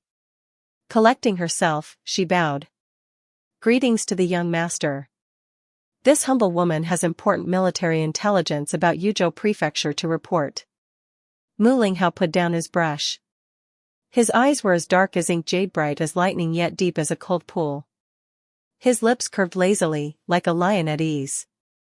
"My Prince Qi's household and Yuzhou Prefecture have always kept to our own. Why would we need your intelligence?" Wang Yang said, "Let's not beat around the bush. Wasn't the young master's presence in Yuzhou recently precisely to gather intelligence?" Mu Linghao gave a low chuckle. "You're bold. Are you not afraid this trip will be a one-way journey?" Wang Yang's heart tightened. She forced a laugh. "The young master is magnanimous.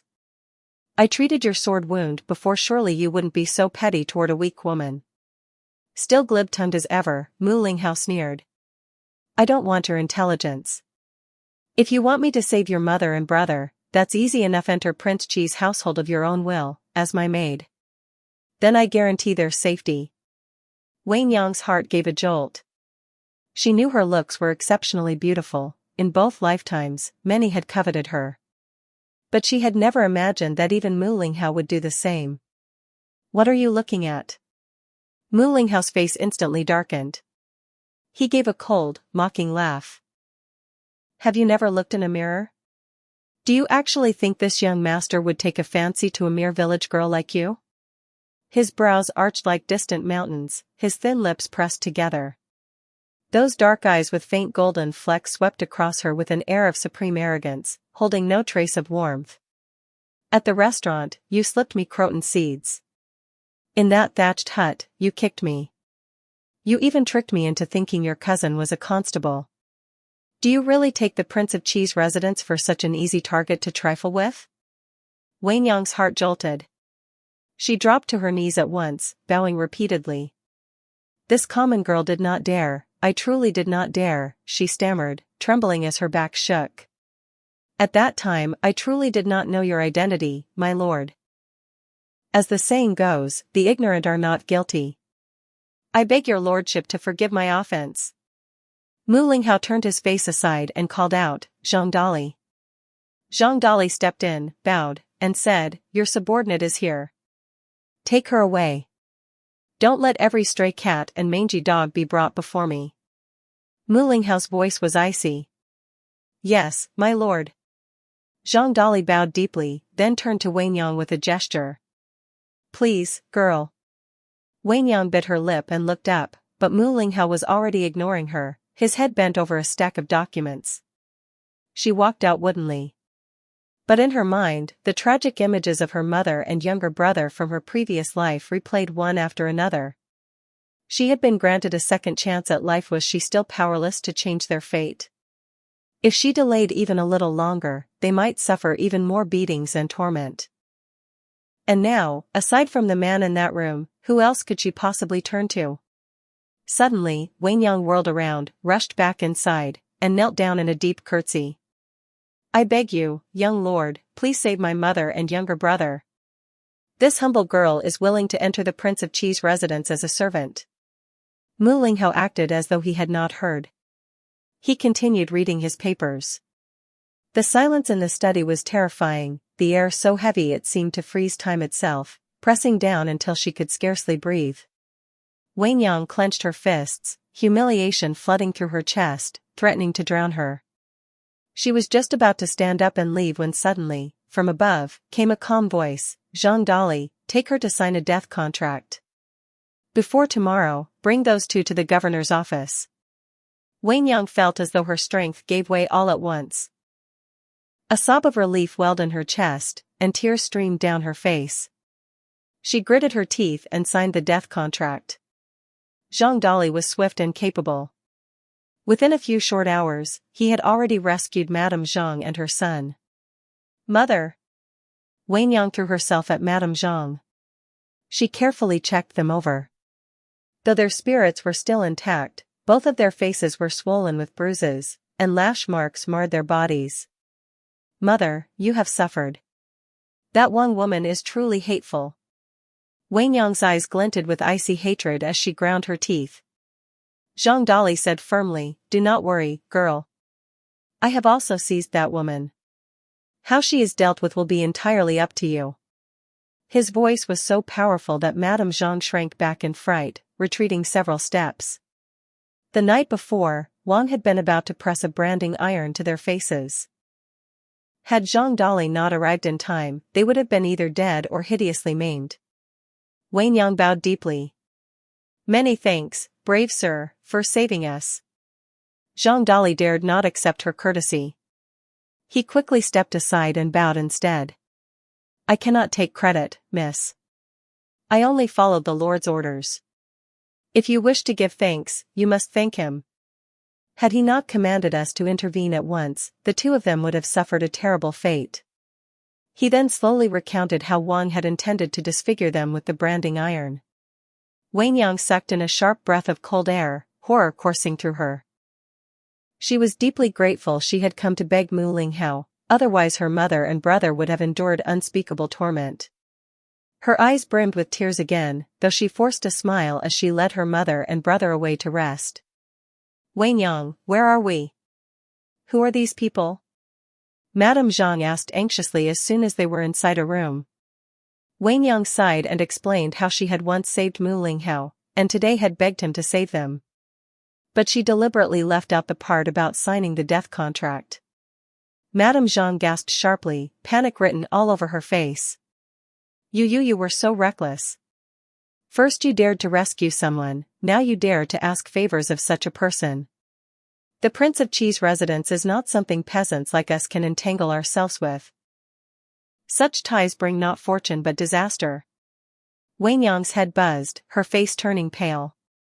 Mu Zhuxuan, seeing his sister's expression, quickly tried to soothe things. "Mother, don't say more. Let sister rest. It's late, whatever needs to be said can wait till tomorrow." Seeing her daughter so unwell, Madame Zhang relented and led her son back to their own room. That night, Wang Yang lay awake, unable to sleep. Mu Linghao was proud and cold. Surely he would not harbor wicked designs against her. Then why insist she serve as a maid? Was it truly only to punish her for her earlier offenses? Wang Yang turned over, her nose stinging. She had been reborn wanting to amass wealth, to travel rivers and mountains, to stay always by her loved one's side. She had so many dreams, yet now, all of them seemed shattered. Reaching under her pillow, her fingers brushed the key to the storeroom of fragrant rice. A flicker of strength returned to her. She knew countless opportunities from her past life. She still had her unique skill of the time fixation technique. How could she wallow in despair? She had led her mother and brother out of the poisonous nest that was the Tao family. The Prince of Cheese residence was only a larger cage, surely she could find a way out of it too. When Zhang Dali went to report, Mu Linghao was practicing swordsmanship. His figure shone with a silver aura, graceful and lofty, his blade flashing like lightning, scattering fallen petals in every direction. Zhang Dali bowed low and said, "My lord, your subordinate has already brought the mother and son here. They are now in the governor's office. The Wang woman has also been captured. In order to save her own life, she claimed." He paused, glanced upward, then continued, "She claimed Miss Tao possesses sorcery, that she is no ordinary person." Mu Linghao slowly sheathed his sword, breathing evenly. Taking the towel a servant handed him, he wiped away his sweat. "Tomorrow, find a courtyard for the mother and son. They may see only Tao Wenyang, and only once per day." "Yes, my lord." Zhang Dali bowed and withdrew. Mu Linghao lifted a cup of tea, took a sip, and let out a self-mocking laugh. Sorcery? Perhaps. Otherwise, how else could she appear again and again in his dreams? Whenever he recalled her delicate cries in those dreams, like a young oriole's first song, heat surged through his veins. He had resolved to let her go, convincing himself she was not worth his trouble. But since she insisted on walking into his grasp, she had no right to blame him. He would strip away her pride, piece by piece, until she begged for his favor, until she surrendered herself willingly, body and soul, to his dominion. The next morning, just at first light, Wenyang was still asleep when she heard her door creak open. She jolted awake, sitting upright, only to see a maid carrying in a basin. "You are awake, miss," the maid Chun-Chan said with a smile. "The second young master will be rising soon. Please make yourself ready." She set down the basin and left. Second young master? Wenyang's mind reeled, then realization struck. She meant the Prince of Qi's second son, Mu Linghao. Exhaling heavily, Wenyang hugged the quilt, unwilling to move. But then came two gentle taps on the doorframe, followed by a reminder, "Please hurry, miss. The second young master is awake." Wenyang pursed her lips, slipped on her soft-soled shoes, and reluctantly began to wash up at a slow, dragging pace. Leaving the room, Chun-Chan was already in a panic. She grabbed Wenyang's hand and pulled her into a run. "Miss, we must hurry." Wenyang was soon panting from the sprint. "Why are we in such a rush?" The maid's face had gone pale. She pressed her lips together but said nothing, only refusing to slow down. In no time, they arrived at the main courtyard. Inside, the lanterns beneath the eaves were still burning. A few maids came out one after another carrying washing basins, while others filed in holding garments. Everyone moved lightly, holding their breath as if even the fall of a single needle would be heard. Chun-Chan steadied her breath before stepping into the room. With her eyes lowered, she curtsied and said, "Second young master, the young lady has arrived." All present could not help but be surprised. What young lady is this, to have second young master's first-class maid summon her? They stole a glance and were instantly dazzled. Before them stood a beauty of rare and exquisite looks. Mu Linghao cast a faint glance at Wenyang. Chun-Chan hurriedly handed the garments to her and whispered, "Miss, quickly serve second young master in dressing." Wenyang's heart skipped a beat. To her, the clothes felt like a scalding hot coal. She waved her hands quickly, "I don't know how." Chun-Chan bit her lip, then gave her a light push. Wenyang stumbled forward and fell to her knees on the carpet at Mu Linghao's feet. A collective gasp sounded in the room, everyone lowered their heads, not daring to look again. From above, Mu Linghao gazed down at her, his brows already drawn together. Wenyang hastily picked up the fallen robes, brushed the dust off, and forced a smile. "Please allow me to help young master change." With a look of disdain, Mu Linghao extended his long arms. Again the maid secretly gasped. Who doesn't know second young master is a lover of cleanliness? Clothes that have touched the ground would never so much as glance at them, let alone wear them. Bracing herself, Wenyang stepped closer and draped the indigo robe onto him. A faint fragrance drifted into his nose, not quite orchid, not quite musk. She stood so near that he could see the downy hair on her delicate white cheeks. Her slender fingers moved across his robes, making his heart thump wildly. Seeing this, Chun-Chan signaled the others. One by one, the maids slipped out quietly. Mu Linghao was too tall, Wenyang had to stand on tiptoe, yet still could not fasten the buttons. Sweat broke out on her little nose as she struggled. At last, after much effort, she finished the final button and exhaled in relief. Looking up, her gaze met his burning eyes. Instinctively, she glared back. Only after did she realize where she was and shrank her neck in fright, stepping back 2 paces. But Mu Linghao seized her wrist in one swift motion, his voice low and rough, "You dare glare at me?" The sudden tug made her nose bump hard against his chest. With a muffled cry, her nose stung sharply, and tears welled uncontrollably. "What is it? Did that hurt?" Mu Linghao's expression shifted, he quickly let go. Wang Yang covered her nose, first shaking her head, then nodding. Secretly she pinched herself hard, letting the tears fall in streams. "Your servant feels dizzy and faint. I beg leave from young master." Seeing her in such pain, Mu Linghao felt a twinge of regret. He nodded. "Go back and rest. If you feel unwell, have Chun Chan fetch a physician." "Yes." Wang Yang bowed and withdrew. Once outside the main courtyard, she rubbed her nose with a scoff, then made her way toward her mother and younger brother's quarters. Along the way, she kept thinking, could I use the time-freezing spell to rescue mother and brother? After careful thought, she rejected the idea. The spell could only be used 3 times a day, while there were at least 6 guarded gates between their quarters and the outer gate. Relying on the spell alone was impossible. Soon she reached the room. Calling softly for her mother, she pushed the door open only to find it empty. Her heart leapt into her throat.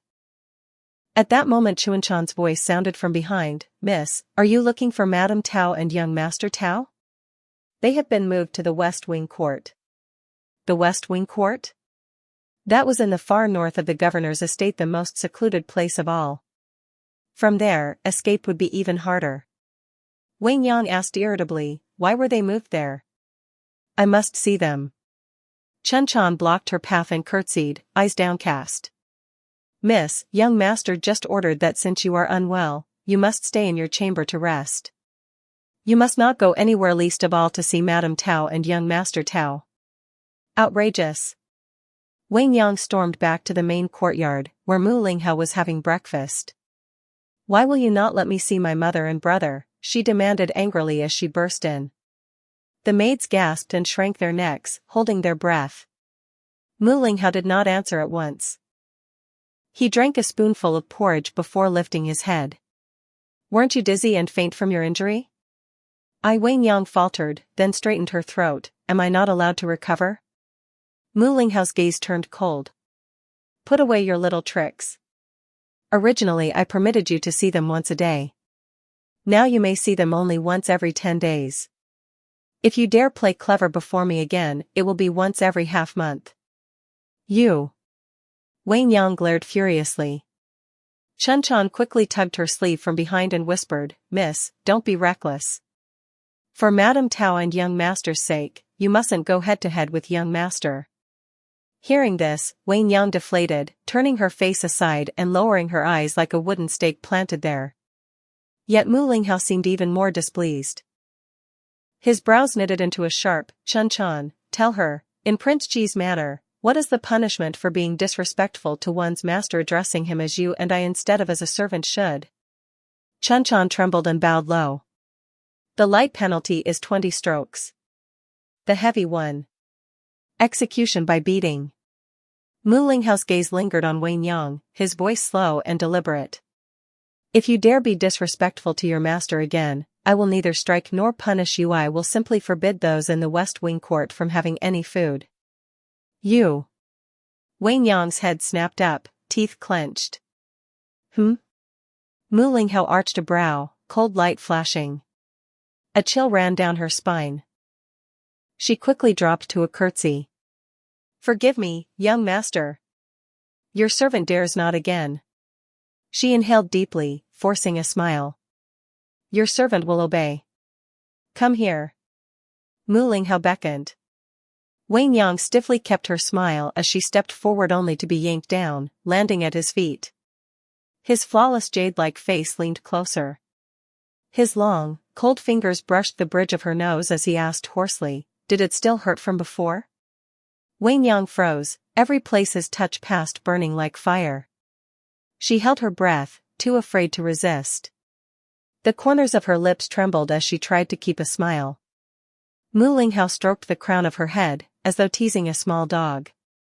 His voice softened, "From now on, you must be obedient. Don't make me angry again." At some point, they were the only two left in the room. The air seemed to grow heavy and hot. Even without looking up, she could feel his scorching gaze fall upon her lips. Chen Chan led the group of maids out. Two of the first-class maids, who were usually on good terms with her, pulled her aside at the corner. "Who on earth is this girl? How could she catch second young master's fancy like this?" asked a maid in green clothes. Chen Chan glanced around, saw that no one was nearby, and lowered her voice. "Exactly. Her Highness the Princess Consort has always arranged so many bedservants for second young master, yet he drove every single one of them away." The maid in yellow giggled. "Well, can't blame second young master. Put all those together and they're still not as beautiful as this girl. If I were him, I'd like her too." The green-clad maid sighed. "But it's a pity for you. You were once the most trusted maid by his side, and now you're sent to serve a girl with neither name nor status." "Shoo, stop talking nonsense. What's there for me to pity? If second young master values her so much, being able to serve her is my blessing." Chen Chan spat lightly. Yet she could not help a quiet sigh in her heart. Second young master was so unmatched in his handsome bearing. She too once held girlish dreams of him. She had thought she might have a chance. But after seeing the way he looked at that girl, she finally understood she had none at all. Perhaps it was better this way. It let her face reality clearly and plan for her future. After finishing his morning meal, Mu Linghao washed his hands and rinsed his mouth. "You haven't had breakfast yet, have you? Hurry and eat. I'll take you out for a ride." Eat what he hadn't finished? Wei Yang was taken aback, then forced a smile and said she had. In truth, this was common practice in great households. A table laden with delicacies would only be touched a little, and tossing the rest seemed wasteful. So the master would bestow it on trusted servants as a reward. Others might see it as an honor, but Tao Wenyang did not. She merely picked a few dishes farthest from Mu Linghao's seat, then rinsed her mouth and washed her hands. Chen Chan delivered a set of riding clothes to her room. Wenyang lifted them up and sighed. "Sister Chen Chan, is second young master taking me horseback riding? But I don't know how." Chen Chan smiled. "Don't worry, miss. Second young master's riding skill is first class.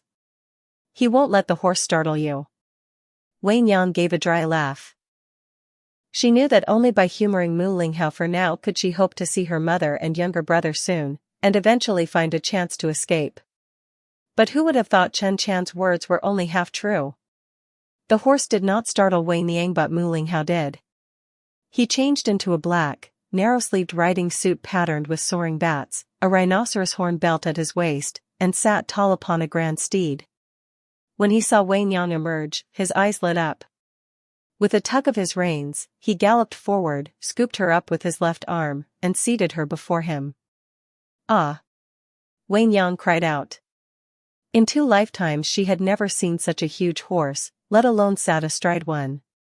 Seeing this, he laughed heartily, spurred his mount, and sped off. "Don't be afraid. With me here, nothing will happen to you." The guards rode close behind, raising a trail of dust. Wei Niang shrank her neck nervously. The wind roared past her ears. Slowly, she opened her eyes, lifted her delicate face toward the rising sun.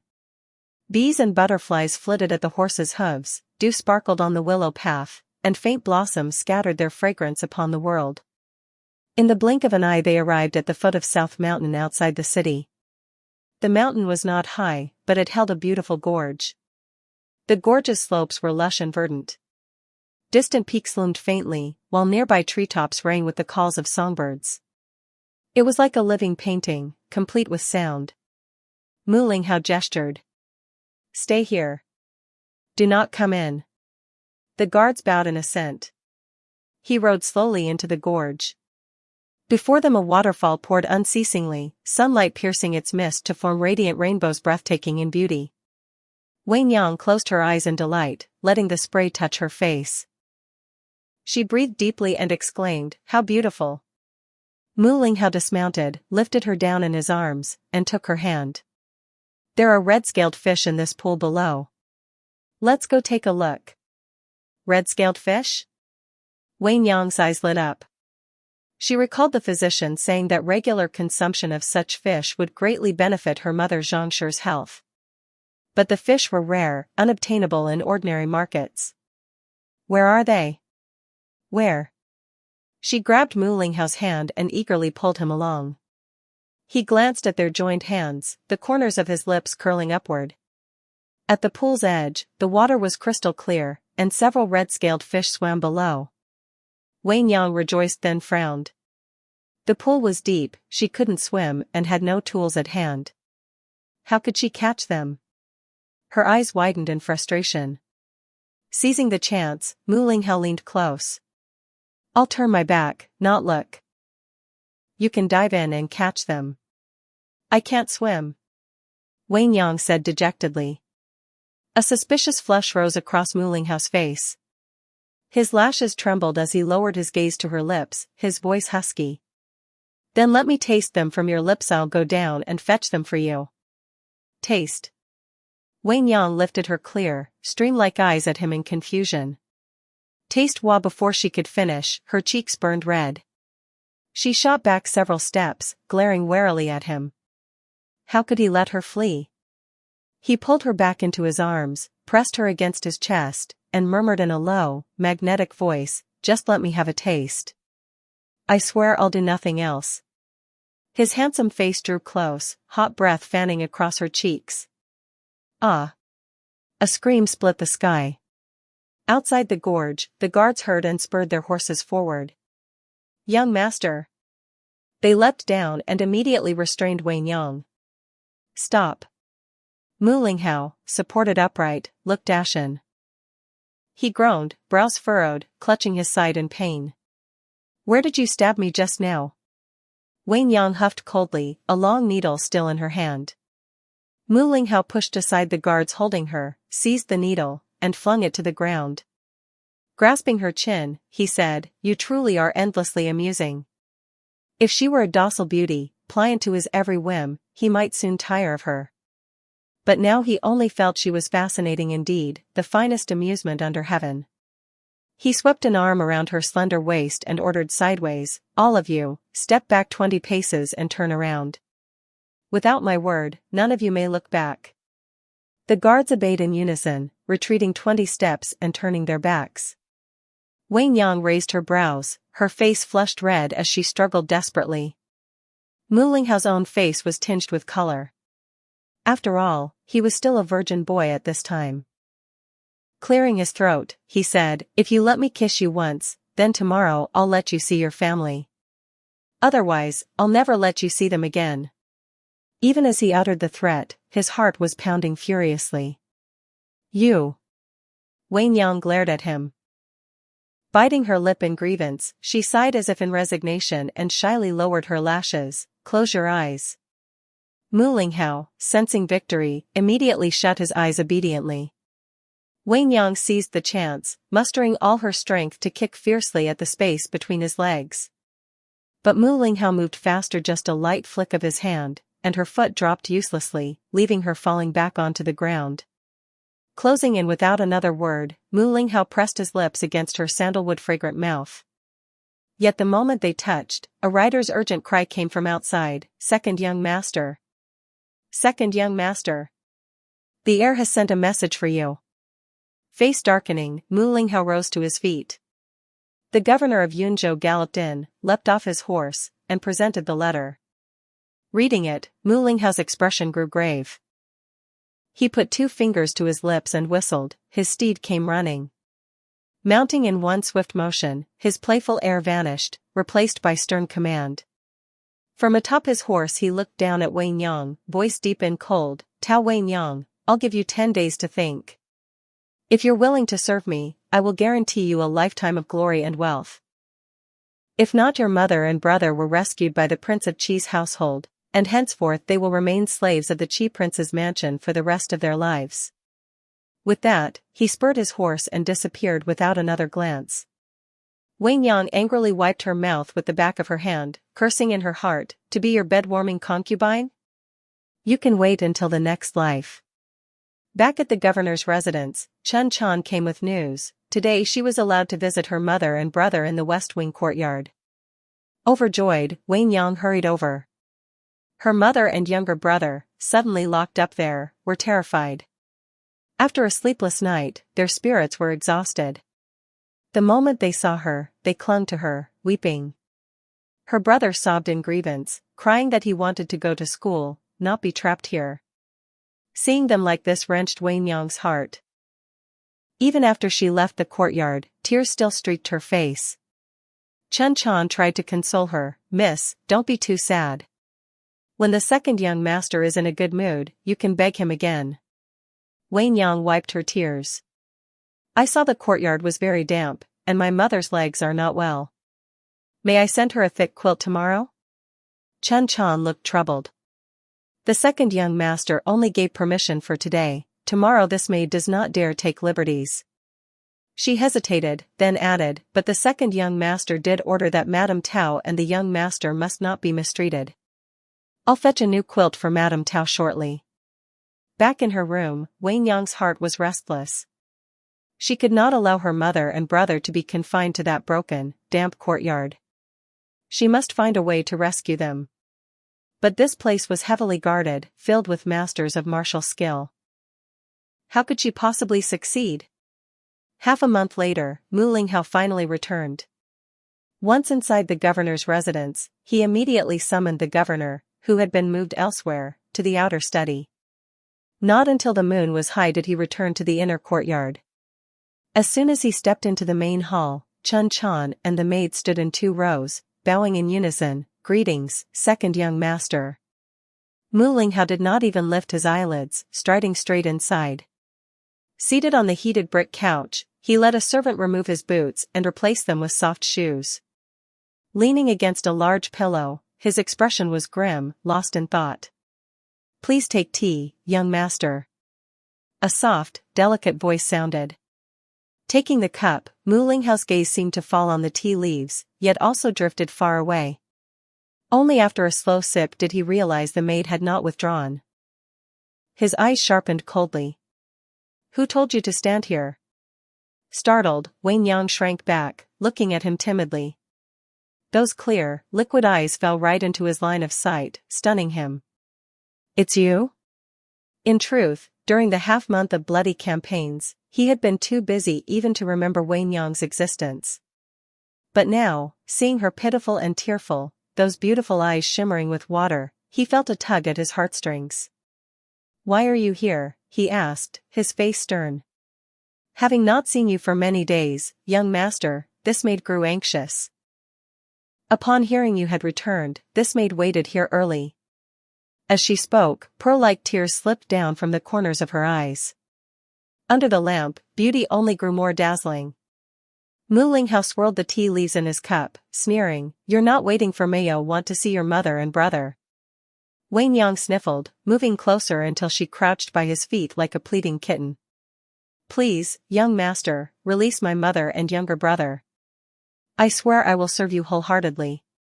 Mu Linghao set down the cup and seized her chin, fingers brushing against soft warmth. "Have you thought it through?" His eyes bore into her.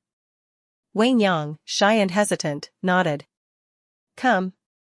Take her to bathe. And release those 2 from the Tao family." Mu Linghao called out. The servants obeyed. Chun Chan led Wang Yang away to bathe. Sitting in the bath, Wang Yang glanced around to ensure no one was near. She secretly pulled out the silver needles hidden in her hair and stabbed fiercely into the acupoints below her navel. The sharp pain made her bite down hard, stifling any sound. A quarter of an hour later, a maid entered to help her dress. Just as she was putting on a trailing plum blossom gown, Wang Yang's vision went black and she collapsed to the floor. "Miss," the maid cried out in alarm. Meanwhile, Mu Linghao, bathed and seated on the canopied bed, flipped open a book, yet his eyes never moved past a single line. His heartbeat thundered, like a wild beast roaring within him. At that moment, Chun Chan hurried in to report, "Young master, the young lady fainted after her bath." Mu Linghao's handsome face darkened. Tossing aside the book, he stormed out, only to find Wang Yang laid on the couch, brows furrowed, her face pale. "Fetch a doctor," he ordered impatiently. "No, don't." Wang Yang had already woken. Blushing, she propped herself up, her voice faint as a mosquito's. I've gotten my monthly affairs." Mu Linghao froze, finally grasping her meaning. His brows knit into a tight, and with a furious wave of his hand, he stormed off. Wang Yang secretly breathed a sigh of relief. The maids helped her apply menstrual cloths. Racked by cramps and unable to move, she lay down on the outer couch to rest. As night deepened, Mu Linghao still could not sleep. His chest felt ablaze, like a wild beast rampaging inside. Moonlight spilled gently across the couch. The girl's soft breathing, light and steady, wound around his heart like endless threads. His pupils glinted darkly, dangerously. Half asleep, Wang Yang suddenly felt her quilt pulled back. A searing body pressed against her. Startled, she trembled, parting her lips to cry out, but her mouth was rudely sealed by his domineering kiss. "Don't be afraid, I'll just kiss you, only kiss you." Mu Linghao was panting heavily, his breath hot enough to frighten. "Let go." Wang Yang opened her mouth to protest, but a domineering tongue forced its way in, instantly robbing her of breath. She struggled in panic, slapping at Mu Linghao, trying to push him off. Mu Linghao seized her restless hands, pinning them above her head, and pressed on, intoxicated as he played wantonly with her lips. After a bout of rough kisses, the fire inside him grew stronger, making him all the more irritable. He jumped off the bed and shouted, "Someone, prepare cold water for a bath." The maid on night duty quickly obeyed, and within moments had readied the water. Mu Linghao plunged headfirst into the icy basin and soaked for half an hour before exhaustion overcame him. When he finally climbed out, he collapsed on the canopy bed and fell fast asleep. Only after he had dozed off did Wang Yang slowly unclench her fists. Gasping in shock and confusion, she touched her burning face. In that moment, she made up her mind she must escape this place as soon as possible. The whole night she trembled in fear, barely dozing for a short while. By the time she opened her eyes again, daylight had already filled the sky. As soon as the maids in the main quarters saw her awake, they crowded over attentively. After washing up, when Wang Yang hurriedly made to leave, Chun Chan tried to persuade her, "Miss, why not have breakfast first? Second young master ordered the kitchen to stew some blood swallow's nest for you, so you can properly nourish yourself." Wang Yang was anxious to see her mother and younger brother, and had no appetite at all. She forced down a few bites before stepping out. Again Chun Chan called after her, "Miss, please wait. Since you're not feeling well, second young master specially ordered a sedan chair prepared." The few maids around them froze, then covered their mouths, giggling. Seated in the soft sedan, Wang Yang was carried to the house where Madame Zhang and little Xian lived. After half a month apart, the three clung together, weeping bitterly. An hour later, Chun Chan came to fetch Wang Yang, and she reluctantly left. Only when they were gone did Madame Zhang unclench her tightly gripped fist. Inside was a small slip of paper that Wang Yang had secretly pressed into her hand. Behind closed doors, they unfolded it. Written on it were just 2 characters, "Wait for the chance." Madame Zhang was puzzled and whispered, "Shinner, what do you think your sister means by this?" Xian frowned, thinking deeply for a moment. "Mother, I think sister still plans to escape." He burned the note and quietly added, "We must eat more and strengthen ourselves, otherwise when the time comes, we'll only drag her down." Madame Zhang sighed with worry, but nodded. Back in the main quarters, Wang Yang asked for embroidery tools. Aside from a few bites at lunch, she spent the whole day by the window couch, stitching. As the sun dipped toward the west, fiery clouds bathed the heavens in dazzling shades of orange and crimson. Mu Linghao, clad in silver armor, returned to the governor's mansion under the glow of sunset. After a whole day drilling troops in the training field, he felt weary and irritable. But the instant he stepped into the main quarters, his eyes fell upon Wenyang. She wore a flowing crimson silk gown that trailed to the floor, a pale rose scarf draped around her arm, seated gracefully at the window couch, embroidering. The glow of sunset poured through the lattice, making her beauty shine all the more vividly. The scene was like a painting, so exquisite that Mu Linghao's heart instantly calmed. Unconsciously, he slowed his steps, reluctant to disturb the beauty before him. Wenyang noticed someone enter. She looked up and smiled softly. Young master has returned. She slipped off the couch, put on her shoes, and stepped forward to help remove his armor. Chunchan entered with tea, smiling. Miss heard young master wore armor today, so she asked me how to undo it. I didn't understand why at the time, but now I see it was because she kept thinking of young master. As Mu Linghao's most capable maid, Chunchan knew exactly what to say. Her words greatly pleased him. Wenyang shot Chunchan a glance and stomped lightly. Sister Chunchan, you're always making things up. When did I ever? Chunchan peeked at Mu Linghao's face and laughed. Miss still denies it? Look at the knee guards and sachet on the couch. She's been embroidering all day, and she's even asked us about what patterns young master likes. Mu Linghao's gaze never left Wenyang. Catching her hand, he asked softly, all of these are for me? Blushing furiously, Wenyang lowered her eyes and nodded. Chunchan, seeing the moment, quietly withdrew. Thinking of last night's intimacy, Mu Linghao felt heat surge within him again. He pulled her slender waist into his arms, leaning in for a kiss.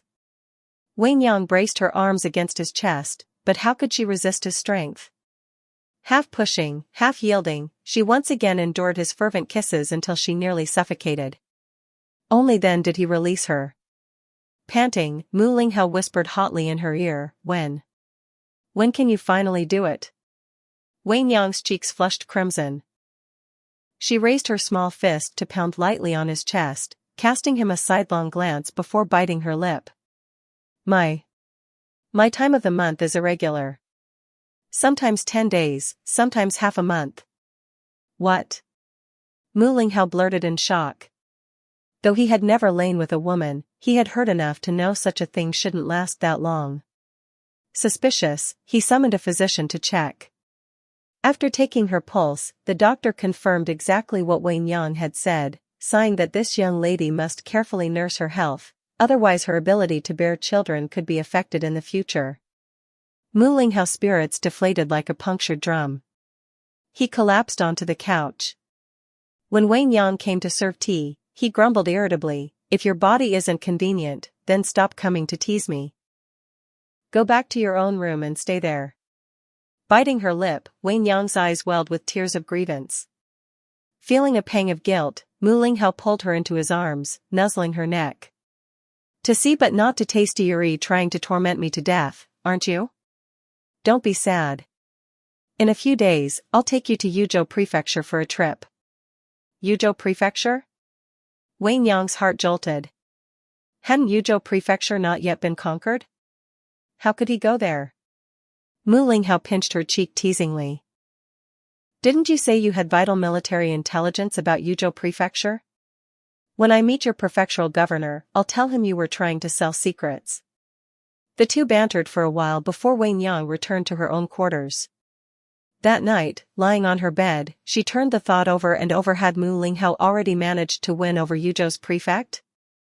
If so, no wonder he hadn't cared about her intelligence before. Rolling onto her side, Wenyang decided, soon she would be able to leave the governor's mansion. She must find a way to rid herself of Mu Linghao completely. But first, she had to get her mother and younger brother out safely.